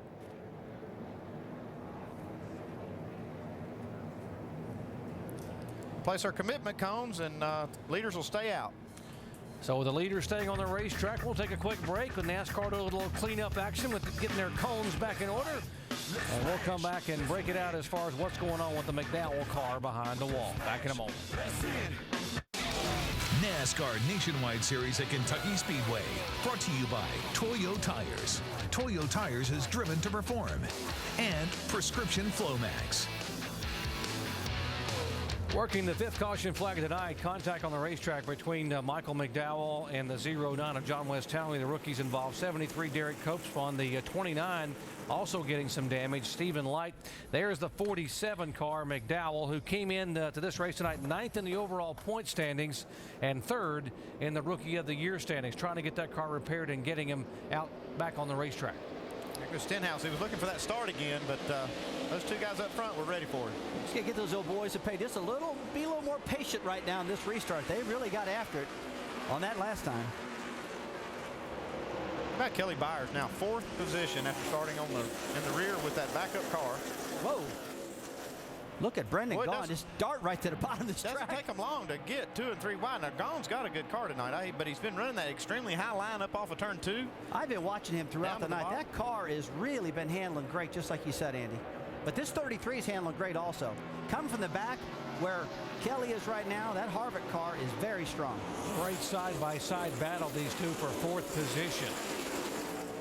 Oh, here comes some more 3 wide, 4 wide racing. Oh, Stephen Wallace sliding up in the middle of the racetrack, and they gave him some room. Justin Allgaier backing out to give him a little room. There comes Bernie Lamar in the 32 car. These are 9th, 10th, and 11th spot. And I'll tell you what, you actually see these cars just bounce through these bumps and bouncing them sideways. How about Eric Darnell, who had to go to the back of the pack because of that speeding penalty? He's making his way slowly but surely back up there in that 6 car. When a driver makes a mistake and, say, gets a speeding penalty, does that give you a little extra incentive to try to make it back up for the team? Absolutely, Andy. You get mad at yourself and you felt like you left your team down, and it's up to you to recover. But you got to do it the smart way. Don't get crazy and tear the car up coming through the field. And that's what you got to have in your mind. Yeah. They go beneath Morgan Shepherd, the 89 car. He's being shown 1 lap down in the 23rd position.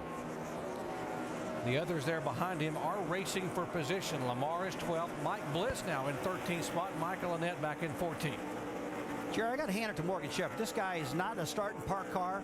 He tries to run every single lap, and actually he's been finishing pretty doggone decent the last couple weeks. Yeah, one reason he's running so hard right now is he is the first car 1 lap down. He's racing to stay in that spot so he can be the lucky dog free pass winner should the caution come out. Good point, Andy. Good point. Mark Green is the next car behind him. He's got to keep behind him to stay in that spot. There comes Logano making a charge to the front. And I will tell you, this is the fastest laps I've seen all night long. Like I said, the track's getting much faster. It's pitch black out here. Cal Busch just ran a 31.16. That's the fastest since the start of this race. Battle for 5th position here. And again, if you just joined our coverage, we'll mention again Kelly Byers wrecked in qualifying. Had to go to a backup car. Started 42nd in the Kevin Harvick Incorporated car. Has driven all the way to 5th spot, but right now just under attack by Joey Logano, who's back in 6th. You know, guys, a long time ago when people used to lose their backup cars, they really felt like they're out of the race. Now the backup cars are so identical to the main race car, it seems like these guys can just put the setup back in there and not be affected whatsoever. And you see that with Kelly Byers, how strong he's running. Even sometimes during a weekend, you can see some team have to go to a backup car and actually even get better. They might have been fighting something with their primary car that when they went to their backup, it actually fixed it. Now, have you ever heard anybody just wrecking their cars on purpose so they get that backup car out? I have, actually. Have you done that? I tried to. One time didn't work. I wrecked it. They fixed it on me. Oh, baby, here comes Joey Logano on the bottom of the racetrack digging hard, and he will take the 5th spot away from Kelly Byers. And Logano is back on the move toward the front. Jamie. He is, and you know what's fueling that, Doc? Dave Rogers has been commenting to Joey, I know you're mad, man, and that fires you up. And Joey goes, heck yeah. He got back there in some lap traffic, and he turned the fastest laps of the night. Same thing now, getting shuffled back because of the penalty, guys. He's driving mad, and he's driving fast. Main thing is to keep him cool. I know Dave Rogers is talking to him just to make sure. I don't mind you running fast and aggressive, but just don't wreck the race car. Get us back up front. And we heard that when you talked to him with our in-race reporter question a while ago. You asked him, about it, and he said, I just got to keep the fenders on it and get to the front. Well, I was trying to make him feel better by saying 7 other guys did the same thing. Misery loves company. Now, folks, we are now 2 laps away from halfway here at Kentucky Speedway. Let's take a look at our Holiday Inn race summary. There have been 4 different leaders, 9 lead changes. The average speed because of the 5 caution flags down to 121 miles an hour. There are 22 cars currently on the lead lap, and we've had 19 laps under the yellow flag. 11 cars out of the race that are back in the garage area, including a couple of guys being worked on trying to get back in, Michael McDowell and a couple of others.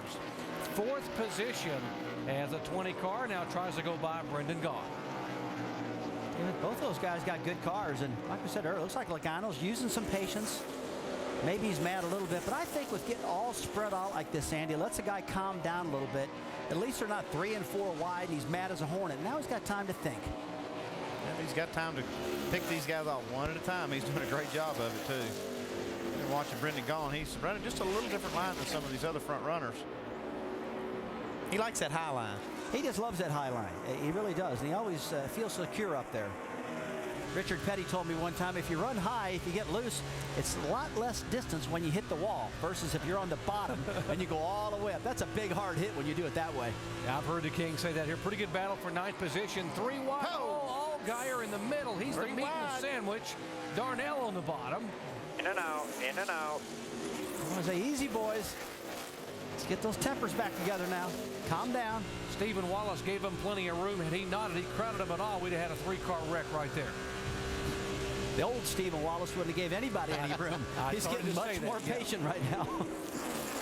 So Allgaier wins that battle. He's in 9th. Wallace in his 10th, and Darnell 11th. We are just past the halfway point. Lap 101, and it is Kyle Busch leading. And folks, the leader at halfway here at Kentucky has not won the last 4 races here.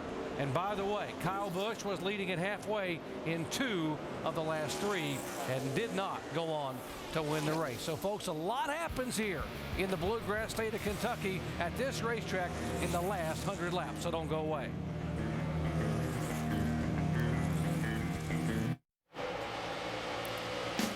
Game 5 of the NBA Finals. ABC tomorrow night. Boy, what a game. Game 4 was. Yep, it's over. Watch the race, I'm telling you. Magic had the double-digit lead in the second quarter, lost that lead in the third, came back in the fourth, went into OT after Derek Fisher tied it up with 5 seconds on the clock, and then Lakers ran away in overtime. Lakers will win it. So will the trophy be won? Yep. On Sunday night, NBA Finals on ABC, Sunday 8 Eastern, coverage starting at 7:30 Eastern with GMC NBA Countdown. You heard Brad Daugherty's prediction. It's over.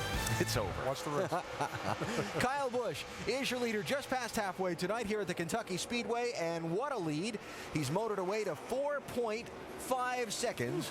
On second place now, Joey Logano, who's taken that number 2 spot away from Jason Leffler. We go up to speed now with Nationwide Insurance. Michael, you got the leader? I sure do. And just how strong is this 18 car? Well, it's hard to tell because he says, believe it or not, he's being conservative. Why?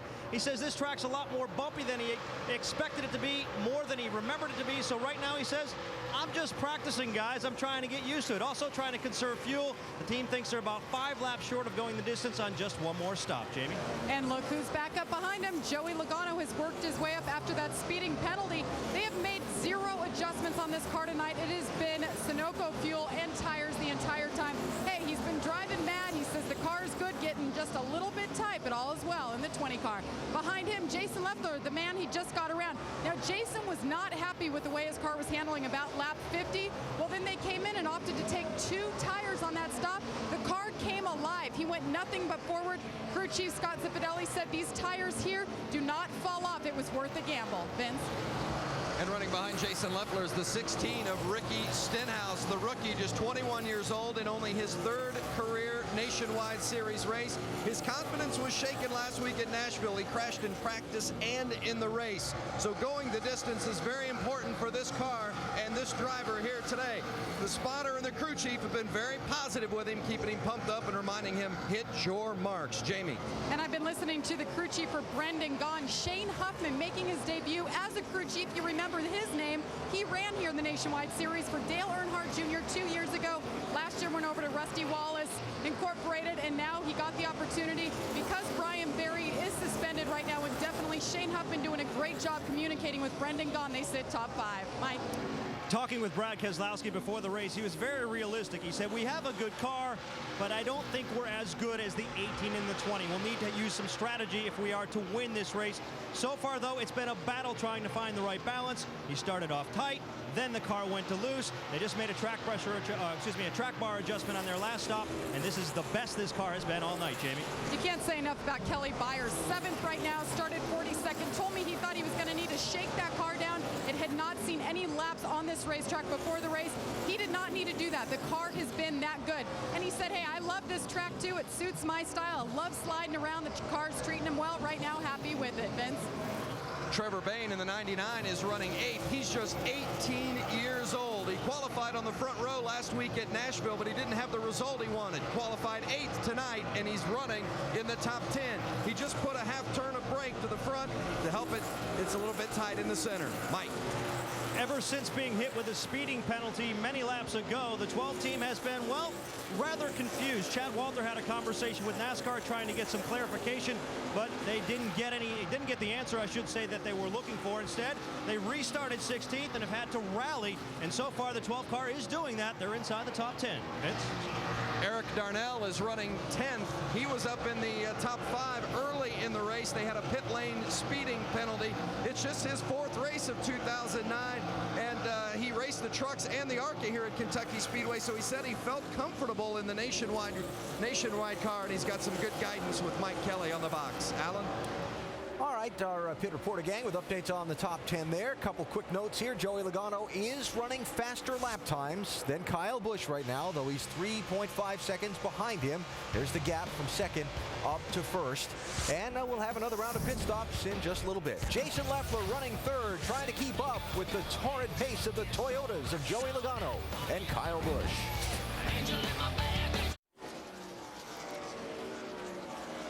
Just 80 laps to go here at Kentucky Speedway for the NASCAR Nationwide Series cars. It is Kyle Busch continuing to lead. He's got about a 2.5 second lead over Joey Logano, his teammate. It is Jason Leffler being shown back in 3rd position. Remember, Jason only took those 2 tires on and is doing a heck of a job. And his Toyota, he's 3rd on the racetrack and 3rd in the point standings. And we asked Jason Leffler, talk to us about the challenges of winning here in this series. Sometimes you have a car that runs good on a short run, and at the end of the run it falls off, and sometimes it's opposite. So if you can just time it just right, we're at the end of the race where you have a long run and you can take advantage of that, or you just fall in the right place at the right time. And another big challenge is Kyle Busch. So if you can outrun him, chances are you're going to win the race on that particular day. That's pretty simple. It's about timing and, of course, beating Kyle Busch. Yeah, there is that. No, you know who all the drivers are trying to catch every single week. Busch has just been so solid. But I'll tell you what, Jason, on these 2 tires, man, I'm pretty impressed how strong he's doing. Joey Logano has really made up some ground on Kyle Busch, though, under green. He had to start so far back, but he's up to 2nd spot, and he's made up a couple of seconds of that deficit. If you just joined our coverage, remember Kyle Busch ran the NASCAR Camping World Truck Series race in Michigan today, and he dominated up there, leading the most laps in that event. He led 4 times for 62 laps, finishing 2nd there to Colin Brown. By the way, congratulations to Colin, a rookie winner in that series. And then he flew on an airplane and a helicopter to get here, qualified on the outside front row, and now Kyle Busch has led 4 times for 107 He's still laps. flying. Yeah, he's still flying. Let's update what's going on with the 60 car here. Carl Edwards really struggling here tonight. Vince. Well, Doc, they still don't have the grip in the back end of the race car the way they wanted to. They made some unbelievable changes to the car with the track bar adjustment down 2.5 inches, 12 rounds at the track bar, unheard of almost. Rubber in the left rear, out of the right rear. As you look at crew chief Dan Stillman, he's still shaking his head because they can't figure out why they still don't have grip. So at the next pit stop, they'll probably make another wedge adjustment and also track bar to try to get Carl Edwards something he can work with on this last stint. Rusty, I want to ask you a question. In the 2 practice sessions yesterday, Carl Edwards was 4th in the first one and 6th in the late session and ran really well in the top 5 in both sessions. Why is he we're going to do some more what we did there last time for you. Just keep fighting it there, buddy. Just keep fighting, keep hanging in there. We'll do some more.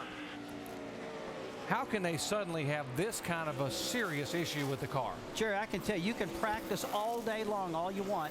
And there's been so many times, I'll tell you, almost every single driver gets done and said, how is your practice session? And they say pretty good, but once a race starts, they're like, what happened? Things always change. You can never get the car perfect in practice like it is in the race, and this thing has changed big time. Well, that's the thing I see. This car is terrible. I'd say there's something wrong. It's not just they've missed it by a spring or a shock. There's something like a shock seized up.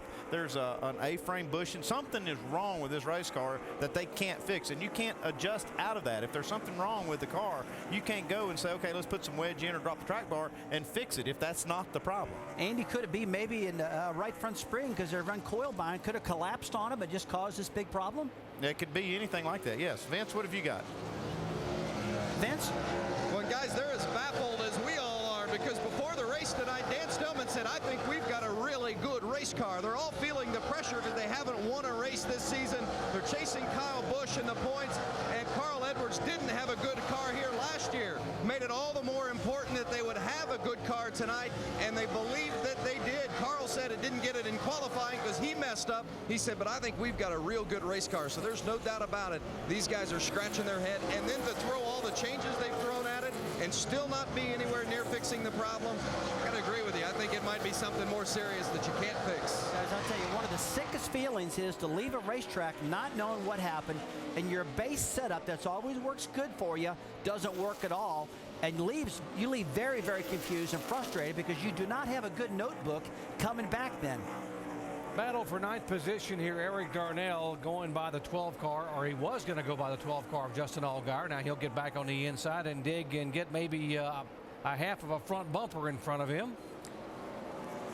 Behind them is the 1 car of Mike Bliss. So pretty good battle here. Allgaier, Darnell, and Bliss, 9th, 10th, and 11th. We are just a few laps away from what might be the final scheduled pit stop. So we'll take a quick break and come back and catch pit stops here at Kentucky Speedway.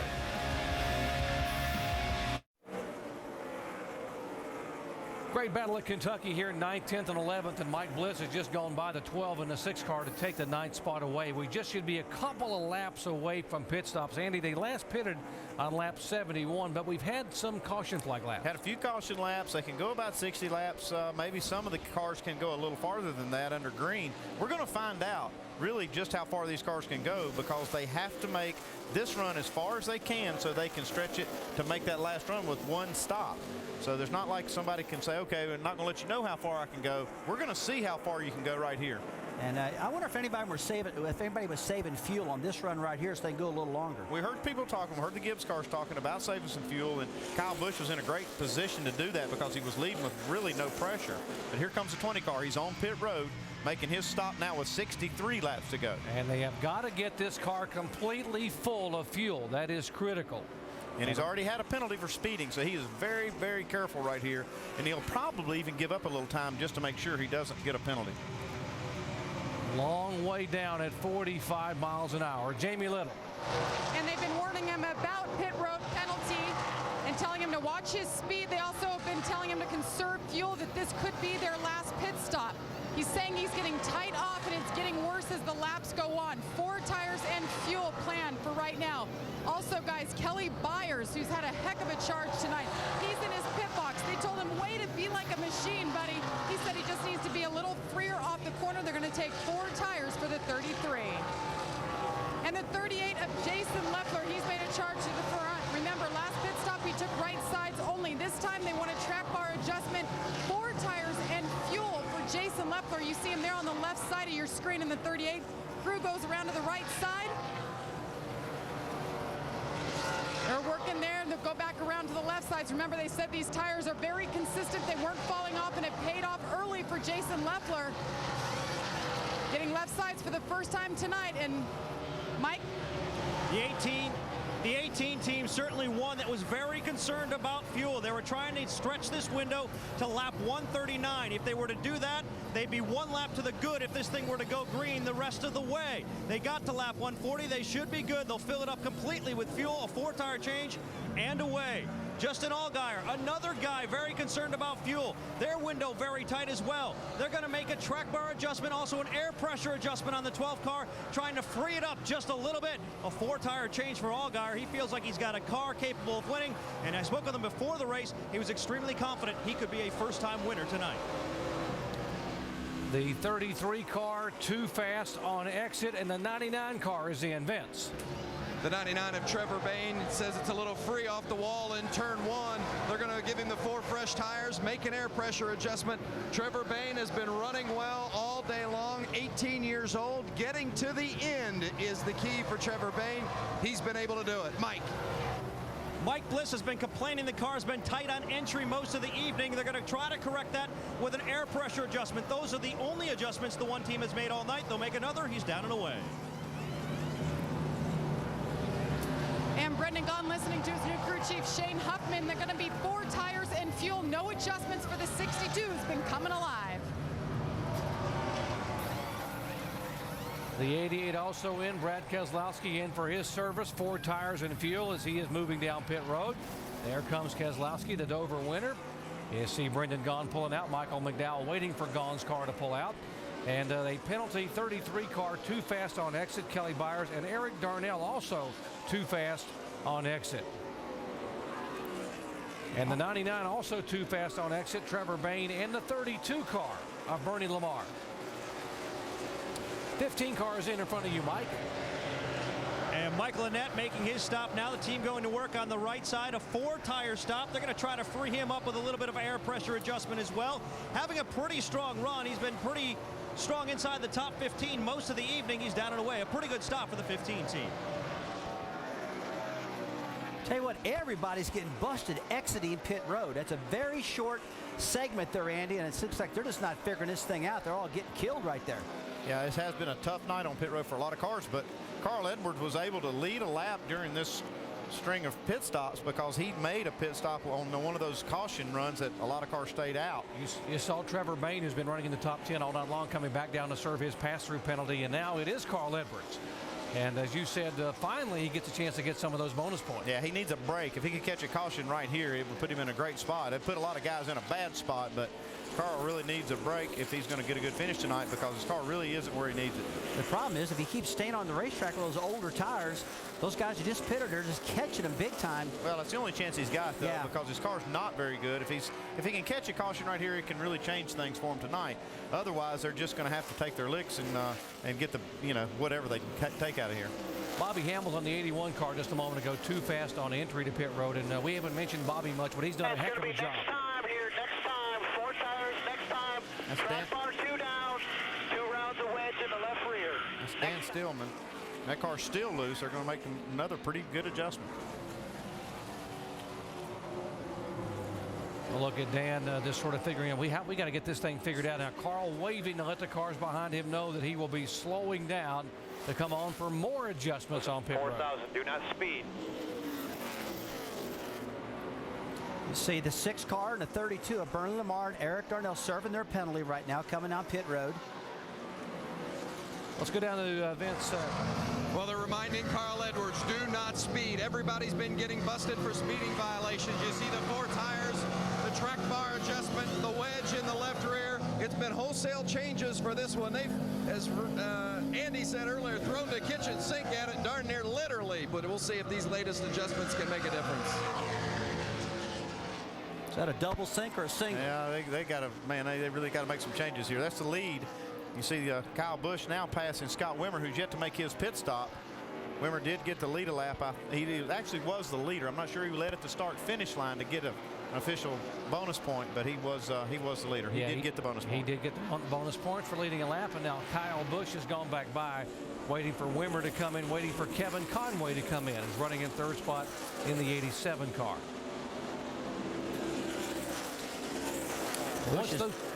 Busch is eating these guys up right now. He's got those fresh tires, and Stephen Wallace just gets down a lap, and so does Carl Edwards now. Stephen's in the lucky dog position. He's driving his guts out, he's got to try to keep Edwards and the guys behind him now. And the 60 car, do a pass through. too fast on exit. There is no way. You know, those guys, they were talking to Carl Edwards about not speeding. They were probably very persistent on the radio, and he still got the penalty. There's something strange going on here tonight. I mean, I hear a short segment down there exiting, but there's something going on. Everybody's not that many cars get penalties without something going on here a little bit goofy. I don't know what it is, but normally you will not see this many pit road penalties in one race. Carl Edwards was very adamant that he did not feel like he was speeding. These are talented drivers, too, having these problems. You just can't say that all of them are making mistakes, every single one of them. I know this timing system is electronic. I know that, and it's hard to beat that, but something's different. And also, as bad as his night has been, have to do a pass-through. as bad as his night has been, he was able to race for the lucky dog and maybe get back on the lead lap and be in the top 10. Yeah, that's not going to happen now because he's going to have to make this stop and go down possibly another lap. He's got to be very careful here now not to speed this time because that can just bury him if he does. So he comes off the racetrack running in 12th position. That a is lap crazy. down. That is complete BS, man. No way. Yeah, there's something, I have to agree. I think there's something going on here. There's too many guys have been penalized tonight. Well, there'll be a lot of them piled up in the truck tonight talking to race director Joe Ballas. What's going on different? He's going to have to explain it to them because there's too many good ones. Like we said, maybe they, I don't know if the thing's in a different position. We'll talk about it later on, but it's crazy. Now they're saying Scott Wimmer, the 40 car, too fast on exit, so he won't be penalized. He will have to come down pit road. Well, they're not discriminating. They're getting them all. Just about every car in the field. It's at least half the field. Deal with this. If you haven't sped on pit road, raise your hand. Yeah. Well, less than 50 laps to go as Wimmer comes in to serve his speeding penalty. And it is cycled through pit stops. Kyle Busch, Joey Logano, Jason Leffler, Keselowski, and Brendan Gaughan.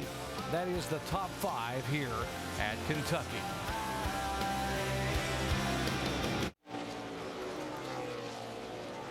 .43 laps to go here at Kentucky, and wow, my goodness, we've had so many speeding penalties on pit road. It is Kyle Busch who's been speeding on the racetrack, as he has led 5 times for 132 laps. 7th race in a row, he has led the most laps. And Carl Edwards, folks, again, as he was leaving pit road a moment ago, was called back in because he was too fast on exit, and here he comes in. He's going to have to back it way down and get on the other side of this. If he gets it, I mean, this has already killed his day. Yeah, he came in the first time, he was running 12th, and now he came back on the racetrack 2 laps down running 17th.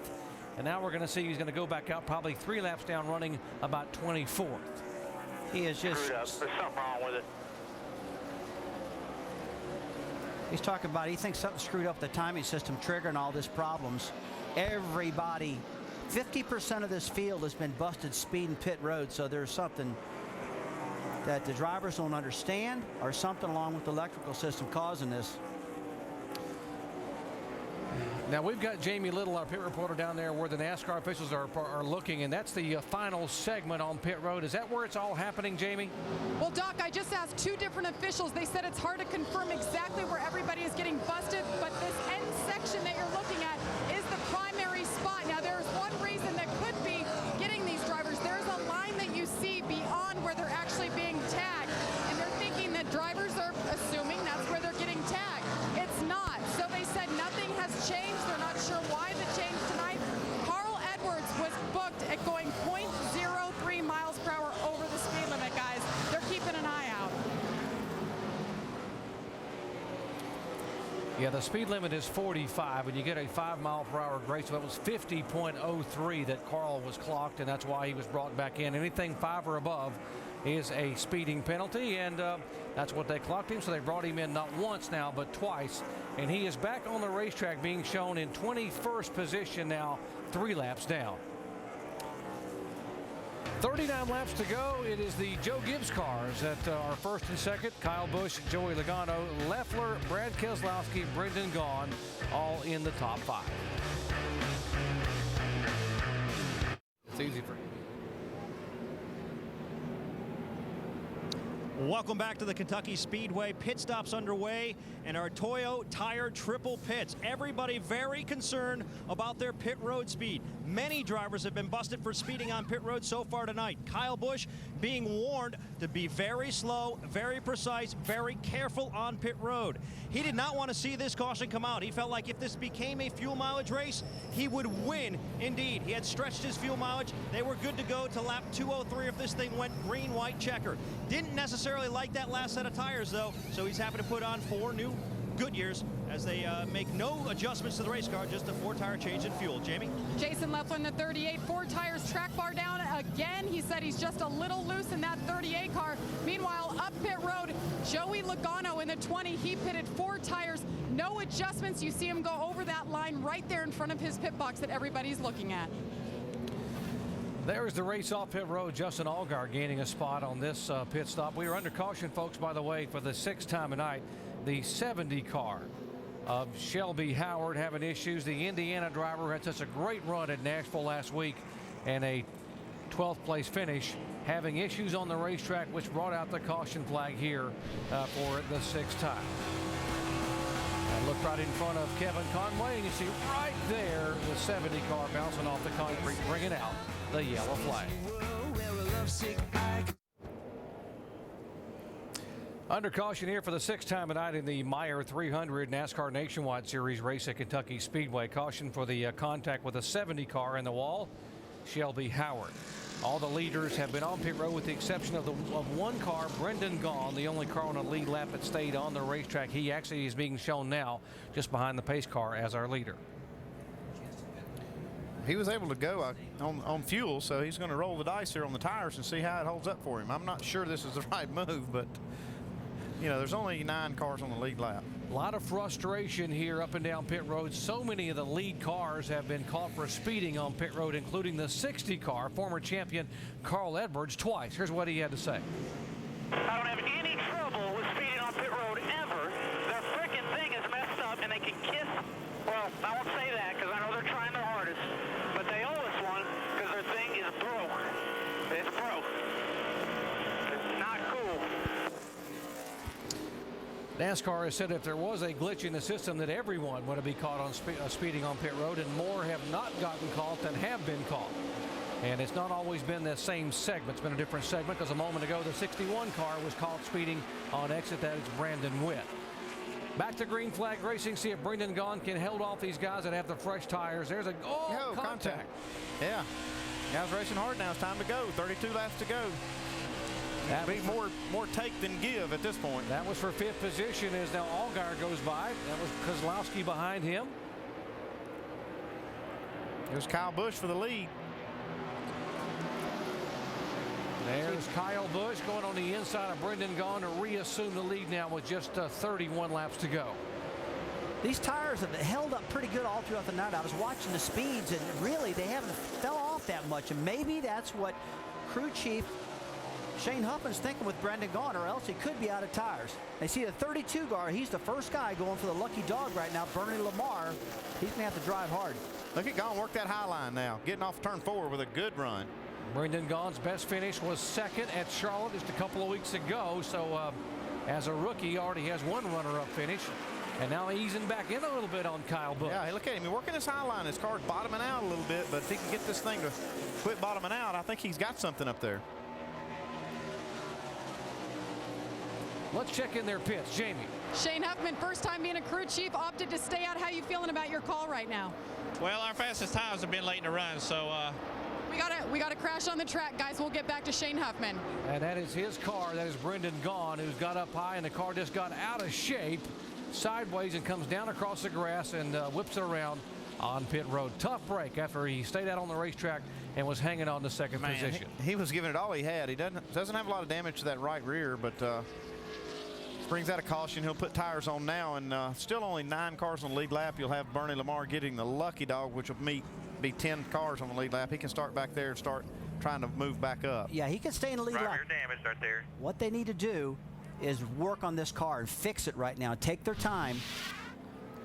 He just got up to the high side, hit those bumps. Got too far. I think he just got too far up on the outside there and got in the loose stuff. Well, lucky he didn't get clobbered coming down that hill, too. Jason Leffler did a great job to miss him. He has locked it down across the grass. You know, it just looks like he just drove that car so hard into that corner. That baby jumped up, but I really question that call of just staying out and not putting any tires on that car whatsoever. I mean, I heard him say that the lap times weren't falling off much. That's the reason they stayed out. It makes you wonder still, though. Brendan Gaughan staying on the racetrack and was the leader, running in second spot, and the car just gets away up high and comes into contact with the concrete. Caution number 7 here at Kentucky. Back with a green flag again in just a moment.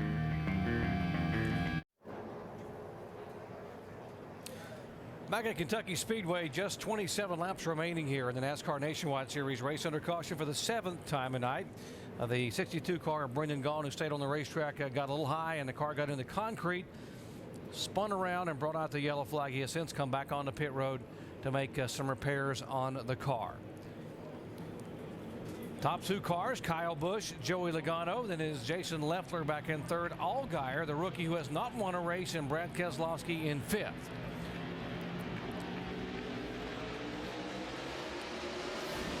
Here's Allgaier going to the high side to go around the outside of the 38 car for 3rd position. That's a good move, and Allgaier's been working the high groove pretty well tonight, too. He's going up on the outside of Eric Darnell. Now look at all those sparks flying off those cars. Got that low air pressure. Baby's all bottom. Ooh, look at Leffler down the bottom past Eric Darnell. Some aggressive moves here with 27 laps to go. Oh, yeah, big time aggressive, guys. Darnell is 1 lap down on the 6th car, but the 12, 38, and 88 are all in the lead lap. Smooth me out, baby. Smooth me out. Protect. Here goes Keselowski trying to take the spot away. That would be 4th position.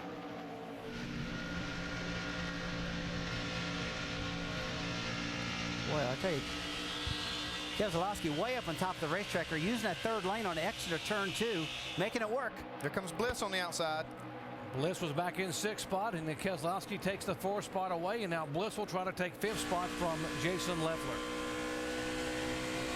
These guys just been having to negotiate these old race cars jumping all over the racetrack tonight and not overdrive it, because I've seen them, some of them hit the bumps and jump out of the track into the wall, and that's pretty doggone bumpy there now. Here comes Brendan Gaughan now. He's got his car fixed. He's got tires on it. He's got on a charge now. Well, he knows he's screwed up. He's trying to make it up now. Just like you said, new tires, driving aggressive. Really close to Bliss. Man, listen to him get back in that throttle hard. So it is Kyle Busch, Joey Logano, Justin Allgaier, the rookie, then Keselowski, then Leffler, Bliss, and Gaughan as you're watching right there. There's Kyle Busch. And by the way, the Joe Gibbs Racing Team has 3 1-2 finishes in nationwide competition. And all 3 times it has been Kyle Busch who has finished 2nd. And it might happen again tonight, because Joey Logano he's got a fast car. He's had to overcome some penalties. He's in the right spot. I think his car's just a little bit faster, and it has been in these longer runs. But we really haven't seen Kyle get pushed hard enough to know what his car really will do. I mean, this is the point of the race where you'll know what this 18 car has. He's got it all out there right now. Kyle Busch has led the most laps tonight, so that'll make it 7 races in a row that he has dominated here in the NASCAR Nationwide Series. But folks, history says, well, look at this little battle here. 3rd position. These 2 guys have been going at it all night. Yeah, they're mad at each other, too. You heard Brad Keselowski screaming at the 12 car, thinking he's in his way, beating him on the rear bumper, and now they're racing for position out there. Yeah, you're not going to see Allgaier give Keselowski an inch right now. He's going to stay out there and race him as hard as he can to the finish. See Brendan Gaughan trying to get back to the front. Got a good car tonight. And the last time by, Kyle Busch, Logano, exactly the same speed. Look at this battle left side of your screen. Battles all over the racetrack here in the top 7 here in the final 20 laps. And boy, I tell you, these drivers know it too. 20 laps to go, they know. So like I said earlier in the show, with those new tires, man, they got to strike fast to get that lap times up, get that track position, because track position's everything in the world also. Hard to believe that Justin Allgaier has started just 17 nationwide races in his entire career. He is driving like a veteran here tonight. You know what, he is just hitting his marks perfect and just doing it all right. He knows his crew chiefs give them lap times, tell them to stay aggressive but stay calm also. I know that's hard to do, both of them, but Justin knows he's having a great run. I believe Keselowski's got a little bit faster car, but Allgaier has the spot. It's a little frustrating for Keselowski, but Allgaier's doing absolutely nothing wrong right here. He's racing for this spot. There's only 19 laps to go. He's not going to give him anything, not an inch. I tell you what, guys, this 62, Brendan is flying through this field.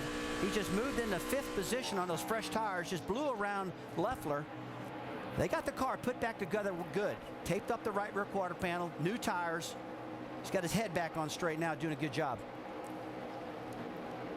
Great side-by-side battle there. The whoa, the there they go. Hang on to it. Hang on to it.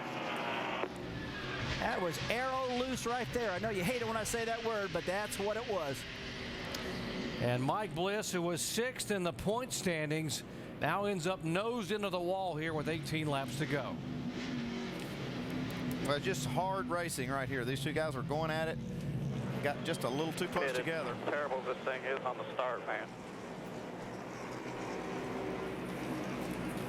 Heard him say it's terrible on the restarts. I guess a lot of drivers complain about until the tire pressures come up, these cars are all over the racetrack. Looks like Kelly Byers will race back on the lead lap here. That's a lucky dog. What a job he's done. Backup car from the back of the field all the way up right now. Looks like he's going to be in the 11th position on this restart. Mike Bliss climbing out of his car. Good to see him after that car going nose into the wall after battling side by side with Jason Leffler for 6th position. Here again's what happened. Watch Bliss on the bottom of the racetrack. He makes a good run into the middle of the corner here. He gets to the throttle well. But Leffler, he's not going to give it up. He's going to race him for this spot. They come off the corner and just run out of room and just gets a little behind on the steering here and gets in the wall. Bliss does. Let's ride along with Jason Leffler and see what his view was on the outside. See the smoke from a little bit of contact. Ooh, that was close. Wrecking behind you. One car got loose underneath of you there and wrecked. I see Bliss. He thinks he's going to get a good run here, maybe get clear of Leffler, but still there. Hang on to it. Hang on to it. Hang on to it. And you don't get that airflow down that right side of that car to that rear spoiler. That car inside gets loose big time, and we see this time and time again. But you know these guys are running out of time. 17 laps to go. You know this adrenaline's flowing. They're trying to get it done quick. Mike Bliss, 6 top 10 finishes in the last 9 races, including a 4th last week at Nashville. He had moved into 6th, the highest he had been all year in the Nationwide Series point standings. This will hurt because that car very heavily damaged. There's the 38 of Jason Leffler back in 6th spot. Just 16 laps to go. Kyle Busch trying to get win number 5 in 2009.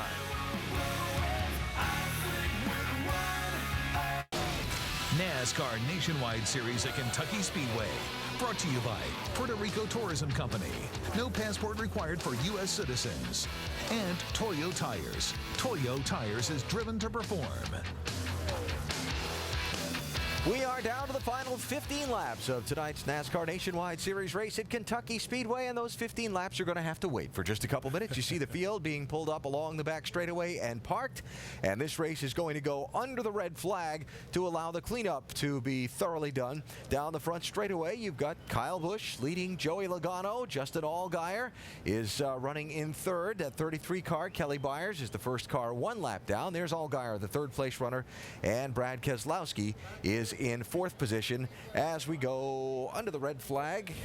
It sends us back to a couple of races ago at Dover when we had our restart for a green-white checker finish. Yeah, and we'd actually spent a couple of laps under the caution, and we saw Joey Logano get into the back of Kyle Busch, who had a right front tire going down, possibly from running through some debris. And Brad Keselowski went under the both of them and scored the victory. And the reason we mention that is because there was just an accident on the front straightaway, and the cars ran through that area before NASCAR took them down pit road to allow the cleanup to be done, and now has stopped them on the back straightaway. You think that 18 crew's going to have the binoculars out looking at the tires on that car? It's the only way anyone's going to catch him, I guarantee you that. All right, let's hear from some crew chiefs while it's quiet. Michael, you're first. And we are catching up with the aforementioned 18 team and Jason Ratcliffe. You've been here before. You've had to race your teammate for the win. What's this like for you? It's fun. It's fun. It's nerve-wracking, but it's fun. But anytime one of these Joe Gibbs Toyotas can get up here and battle for the victory, man, it's fun regardless. This is one big happy team, and we fight hard. Don't get it wrong, but it's fun. We like taking trophies back to our shop and sharing them. But we're having a good time. Kyle's doing an awesome job. That guy's run a lot of miles today, so it's getting late, and I know he's tired. He won't admit that, but he's got to be. Why wouldn't you be? So he's a trooper, man. He's hanging in there, giving us 110%. Our NOS energy drink team's doing good. Our Toyota's fast, and I wish they wouldn't have red flagged this thing. I'd like to just rode around here for about 15 laps and go to the house. But they did red flag it. What are your expectations once this thing returns to green? We just need to, if we can get a good restart, and right there at the end, we seem to find a line that worked for us pretty good down here. We're pretty good in 1 and 2, struggling a little bit in 3 and 4. Kyle's been moving around all night. This is kind of his practice, because he didn't have practice, so he's been practicing for the first, 185 laps here. So hopefully he got some good practice in. Well, I would say it's been a pretty good practice, Jamie. And Dave Rogers, now crew chief for Joey Logano. Last pit stop, you put some tape on the grill, freed the car up, got some speed out of it. Is it enough to get Kyle? Yeah, I don't know. This is what everyone at Joe Gibbs Racing strives for. 1-2 finish. Of course, we want to be first, and Kyle wants to be first. But our GameStop Toyota Camry is really fast tonight. We haven't worked on it much at all. Put the tape on for speed. It probably freed us up a little bit more than I want, but we got Joey Logano driving. I believe in that kid, so I think we're okay. We just looked at the flashback to Dover. You guys were sitting in the same spot. Are you telling your driver to check the tires on the the 18 this time? That's a good idea. I'm glad you brought that up. No, back then, both drivers just doing everything they could to win the race. There was no fault there. That's what we pay them to do. That's what we want them to do. We'd be disappointed if either one of them laid down on us. So we hope we don't have the same result. We hope that one of us brings a trophy home, but we'll see. Well, there's a cheerleading squad here on the radio to driver Joey Logano. All right, thoughts of the top 2 crew chiefs, both from Joe Gibbs Racing. And the radios, the team drivers, they have the opportunity to talk to each other. And, of course, under this red flag, they're talking back and forth about what's going to happen. So he's beating me into 3 and back to the gas up off of 4. Yeah, that last time by, you maintained to the center. That's where he got tight something behind you. And then, that you went way up high in 4. That's what he's doing. So you're just taking his air, and you got away another lane. But it's a bizarre line, but it's better than you. Kyle Busch using all the resources at his disposal. Conversation with his spotter there about what the 20 car's doing. Well, the 20 car, had moved within about a second and a half of him. So I think it's going to be an interesting restart. If Joey can keep up on the restart, we're going to have a heck of a race down these last 15 laps. He could get Kyle Busch. Under the red flag because of a crash involving Mike Bliss, who was racing for 6th a minute ago. Now he's back in the garage, Vince. Well, it's good to see Mike Bliss come out of the medical center. You don't look to be any worse for the wear, but what happened during the course of the incident? It was just racing real hard. We just weren't very good all day. It was real loose all day. And, I was sliding up towards Jason. I was hoping it'd stop sliding when I got into him. The only thing I made a mistake when I did get into him. I should have just turned left and spun out instead of trying to correct it. When I did, I hit the wall. It was my fault. When I got into Jason, I should have turned left and just went through the grass and spun out and came back. But this was a tough race. We were running at least top 10, but it just didn't. It was tough. That car was just loose all day, and to get down to the end and then wreck, it's terrible. Well, that's certainly a characteristic of the track and the cars that we've heard throughout the course of the night, all up and down pit lane. Loose, loose, loose. How difficult has it been just to keep that car under you tonight? Well, I told I had a feeling, and I told him, I said, this track gets free at night, and we didn't go with that plan. We just went with a plan, we're going to free it up. And I just had the feeling it's going to get loose all night, and it does. And I told him, put it in the notes next time. We're going to be tightening this thing up all night. So you get lost during the day, but it's a night race, and we just didn't have very far to go till the end. Big hit for Mike Bliss. Good to see him walk out under his own power, Alan. 6th in points coming in. He is going to finish this race likely in 28th position when the checkers wave. And that's tough. Yeah, it's going to be a tough evening, but I tell you, we got some great racing up front. Look, young Justin Allgaier has done an outstanding job. How about Michael Annette? He has been tough all night long. And Kelly Byers getting back into the top 10. Got some great young race cars up front. Let's hear from some more crew chiefs. Brad, you mentioned Justin Allgaier. Let's hear from his crew chief, Mike. Yeah, and Alan, considering what Joe Gibbs Racing has done over the past couple of years, they have to be considered the heavy favorites in this battle. But the underdog, Justin Allgaier, Chad Walters, what's the plan here on this restart? Just continue what he's been doing so well all night. You know, we qualified well with a brand new car. Thanks to the guys back at the shop and the engine shop for that. And we're driving a really smart race, and NASCAR's really cracked down on pit road speed tonight, it seems like. And we got behind, and you know, the 88's really good. The 12 is running outstanding, as good as we've run in a few races. And you know, hopefully those guys up front, maybe they'll get to racing and we can get underneath them, kind of maybe a Dover type thing. But really proud of Justin, really proud of all these guys on the Verizon Wireless Dodge for Penske Racing. This will come down to a certain skill set. Veterans normally are real good on restarts. He's got at least one ahead of him in Kyle Busch. How would you assess Justin's talent on restarts? I'll tell you the same thing I tell everybody every time somebody asks me about Justin. He continues to amaze me. I think he's more veteran than his rookie stripe shows on the back of his car, and he's put a couple good restarts on some guys out there tonight. So hopefully we can make something happen these last 15 or so laps. And we're all looking forward to that, Jamie. Okay, so we're back atop the 62 pit box. We're going to try this once again, but with the cars sitting still. Shane Huffman, first night being a crew chief, we were talking to you. Your driver spun out. You guys came in for some changes, fix it up. What did you have to do? We just repaired a little bit of damage on the right rear and put 4 tires on it basically and sent him on his way. We're right back where we would have been if we'd have pitted with the leaders right there, so no harm, no foul really. Brendan Stillyett's done an awesome job tonight in the 5-hour Energy Extra Strength Chevrolet, and just want to say hi to Brian Berry at home. Wish you were here, buddy, and just got to see if we can finish it off here. Hey, shown he has speed. Do you think he has what it takes to get those guys up ahead of him? Well, I don't know. You know, Brendan seems to think so. We've been really, really strong on restarts tonight, so it's been one of our strong points. So we'll just have to see. Either way, it's been a good night for us. Well, your boss man's listening in. So what do you think, Rusty? What do you think about Shane tonight? Well, I think Shane's done a really good job. I did question him when he didn't bring him down and put 4 tires in that thing, but, you know, they were able to get away with it. They got 4 tires, and Brendan looks so good right now that I wouldn't doubt that he couldn't get around Brad Keselowski and maybe even Allgaier. He feels real good about it. I tell you, the guys I'm worried about, though, Doc, is the 12 and the 88. They've been beating on each other throughout this race, and the tempers are up a little bit right there. I think this race is far from over. Now, Andy, we were talking about Justin Allgaier and how impressive he has been, making only his 18th career start, and how good he has been on the restarts. He has been. He's been making those moves to the outside, and I expect to see that 12 car on the move when this green comes out. I know he's got 2 great restart guys in front of him with Kyle Busch and Joey Logano, but he might have something for him. This is a tough time right now on these drivers. They've been sitting there under a red flag, and they've been thinking about, what am I going to do? Am I going to go to the bottom? Am I going to go to the top? Am I going to get real aggressive? And I'll tell you what, guys, we know late in the run, those cautions keep breeding cautions, so let's hope they won't have any wrecks, but it's got the potential. Now, we heard the 18 car, Kyle Busch, talking to his spotter about where the 20 car may be gaining ground on him on the radio a little bit ago. Let's listen into the 20 car with Joey Logano. Spotter's driving his car for him. Tell him where your line is. Kyle's radio you're talking about? Yeah, he spent the last 2 laps telling him everywhere you're beating him and what line you're running so you can take it away from him. Well, I'll just go somewhere else then, huh? That's exactly what you do. You got to go where they're not. And Andy, we know how good Kyle Busch has always been on these restarts. He had a great job at Richmond a few weeks ago.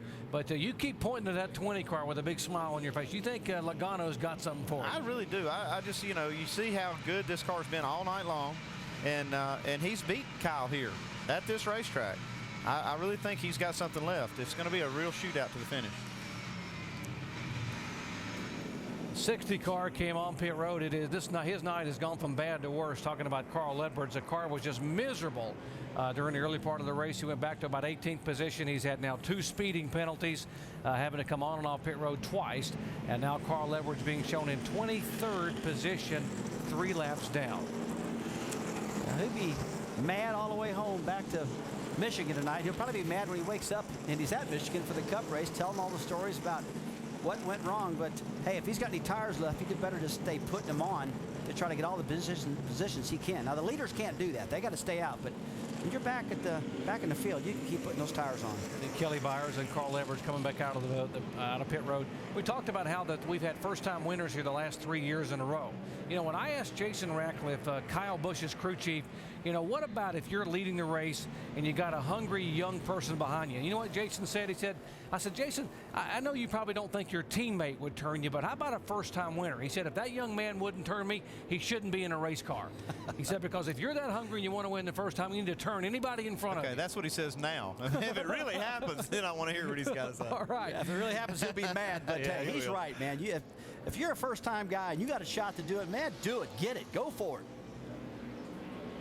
His fans aren't going to get mad at you. They're going to stand up and cheer like crazy for a first-time winner.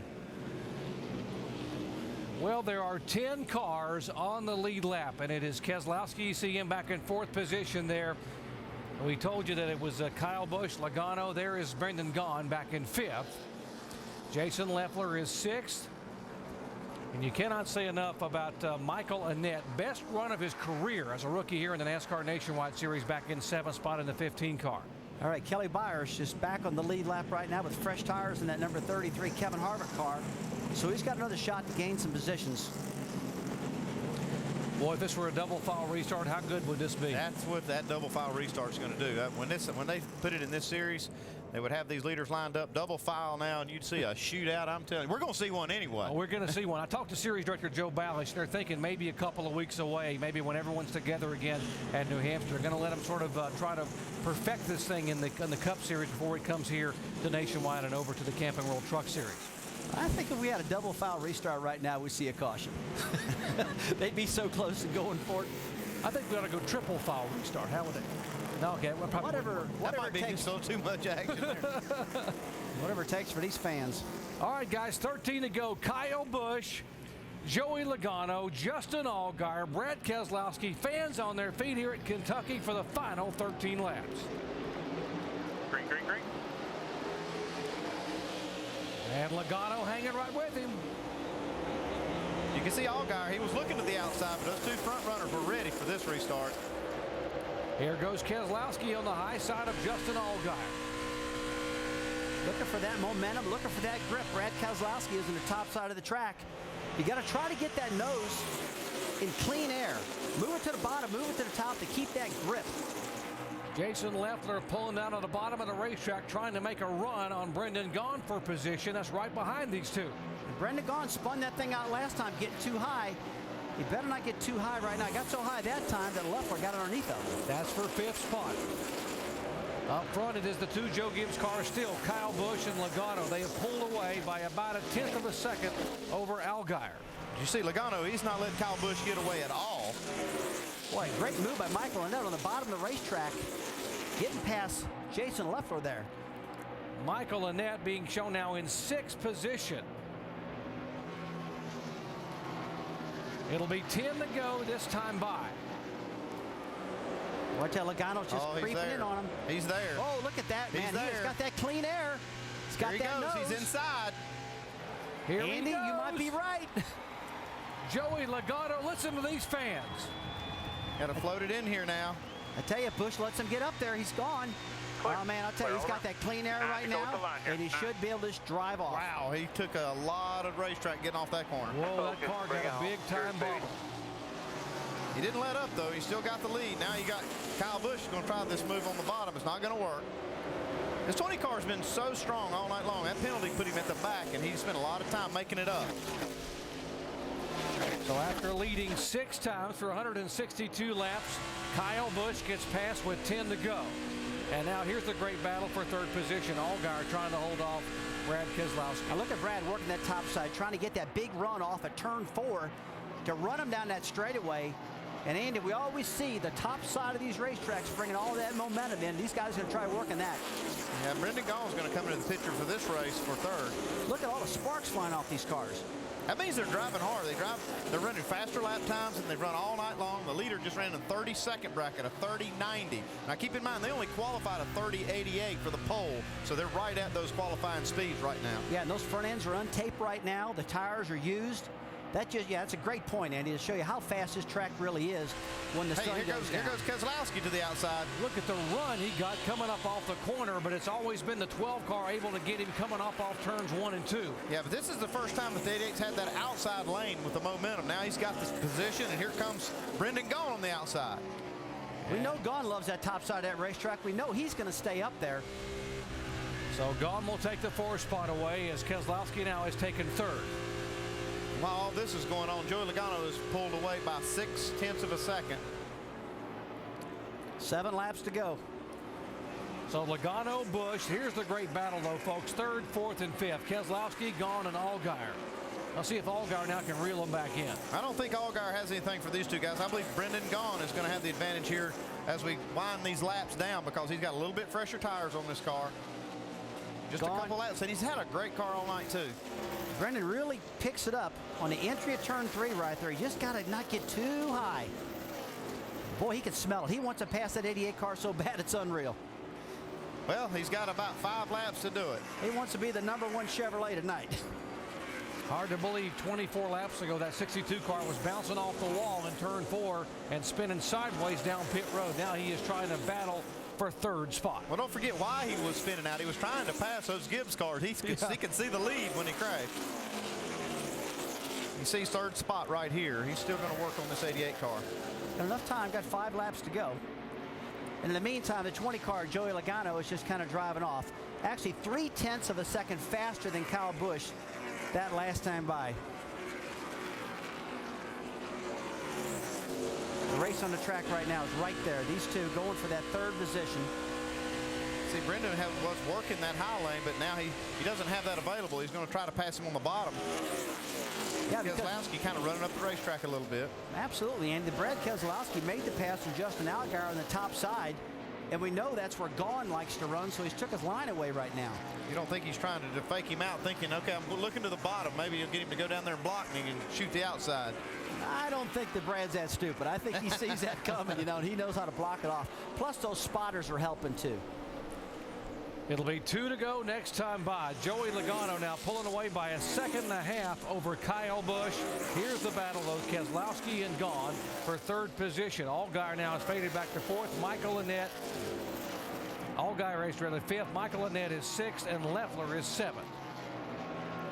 Michael Annett has had a great run tonight. He's looking at a chance of getting a top 5 if he can catch Justin Allgaier. But running 6th spot after a good night. A year ago, it was Joey Logano coming here in only his 3rd career start, sitting on the pole at Kentucky Speedway at 18 years and 21 days. And when the night was over, it was Joey Logano who had set a NASCAR record for becoming the youngest winner in series history. He was able to celebrate Father's Day with his dad, Tom. Well, it's a week early here in 2009, but folks, it looks like Joey Logano may have done it again. He owns this racetrack. He's not yet lost a race. He's going to come across the line and win this one for his 2nd Kentucky win. Grab the pole. Just driving away from Kyle Busch, one of the best in the business right now. All right, baby, get you some. 2 for 2. Get it. There you go, baby. One thing I like doing is doing something no one else has ever done before. You were the 1st repeat winner in Kentucky. Proud of you, man. Thank you for coming down and dialing that car in for us. Great effort by Joey Logano. So cool. I appreciate it. Thank you so much. Dave Rogers and company celebrating. Andy, you were right. You pointed at that 20 car, said I believe he's got something for the 18. He sure looked good tonight. This boy is really solid, too, behind the wheel. What a great job Joey Logano's done tonight. We always talk about how good the car is. Yeah, the car is good, but you got to drive it. I mean, they've got a perfect match right here. A young driver that's popular with all the fans. See what he's going to do here in Victory Lane. Or on the track, at least. Let's go down and visit with the crew chief, Jamie. This motor is sealed. And Dave Rogers right now on the radio asking if this motor is sealed because he has to tell his driver whether or not he can do burnouts right now. He's saying, get the checkered flag, and he's able to do his burnouts right now. The celebratory celebration over there. Hey, quick think in there. How in the world did you guys get around the 18, and what does it mean to beat them straight up? Well, we had an advantage. Joey came down last night to practice our car. He dialed it in perfect. We took a half-pound airbrush on the right front all day. Didn't touch it. He just drove a smart race. And I think him practicing yesterday paid off today. And I'm going to give the driver credit for this one. All right, drivers getting credit for making the trek from Michigan to come down and get that car shaken out yesterday. And we will meet him in Victory Lane.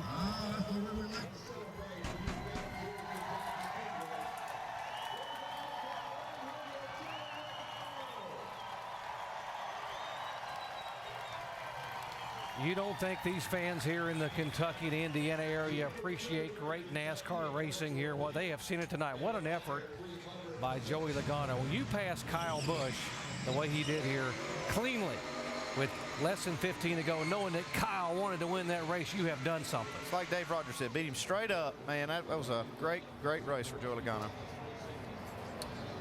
While Joey celebrates, let's go down and visit with Kyle Busch. Mike. And catching up with Kyle, a dominant run most of the night, but it really came down to that final restart and those final laps. Can you take me through them?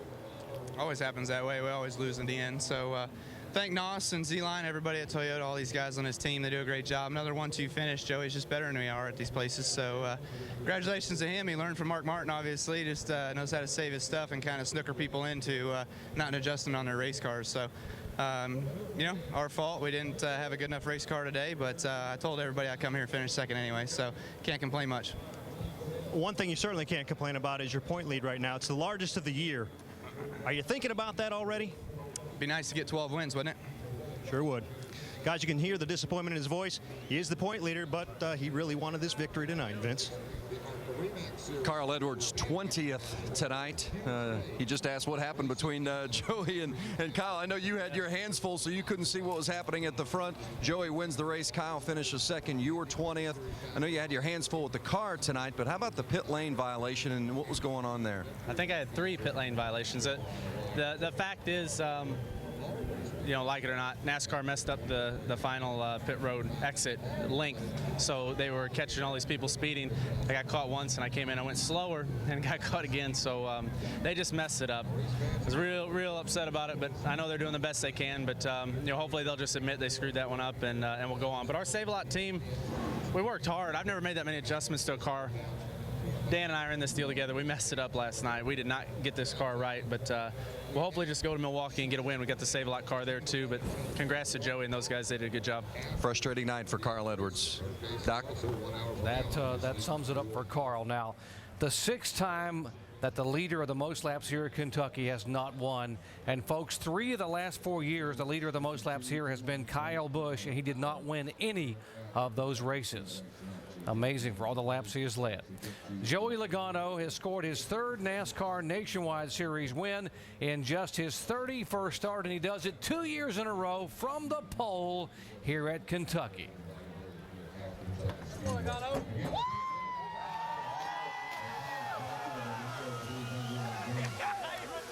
And Joey Logano having an issue with the steering wheel. He just brought it out with him to celebrate. Joey, big moment for this team at the end there.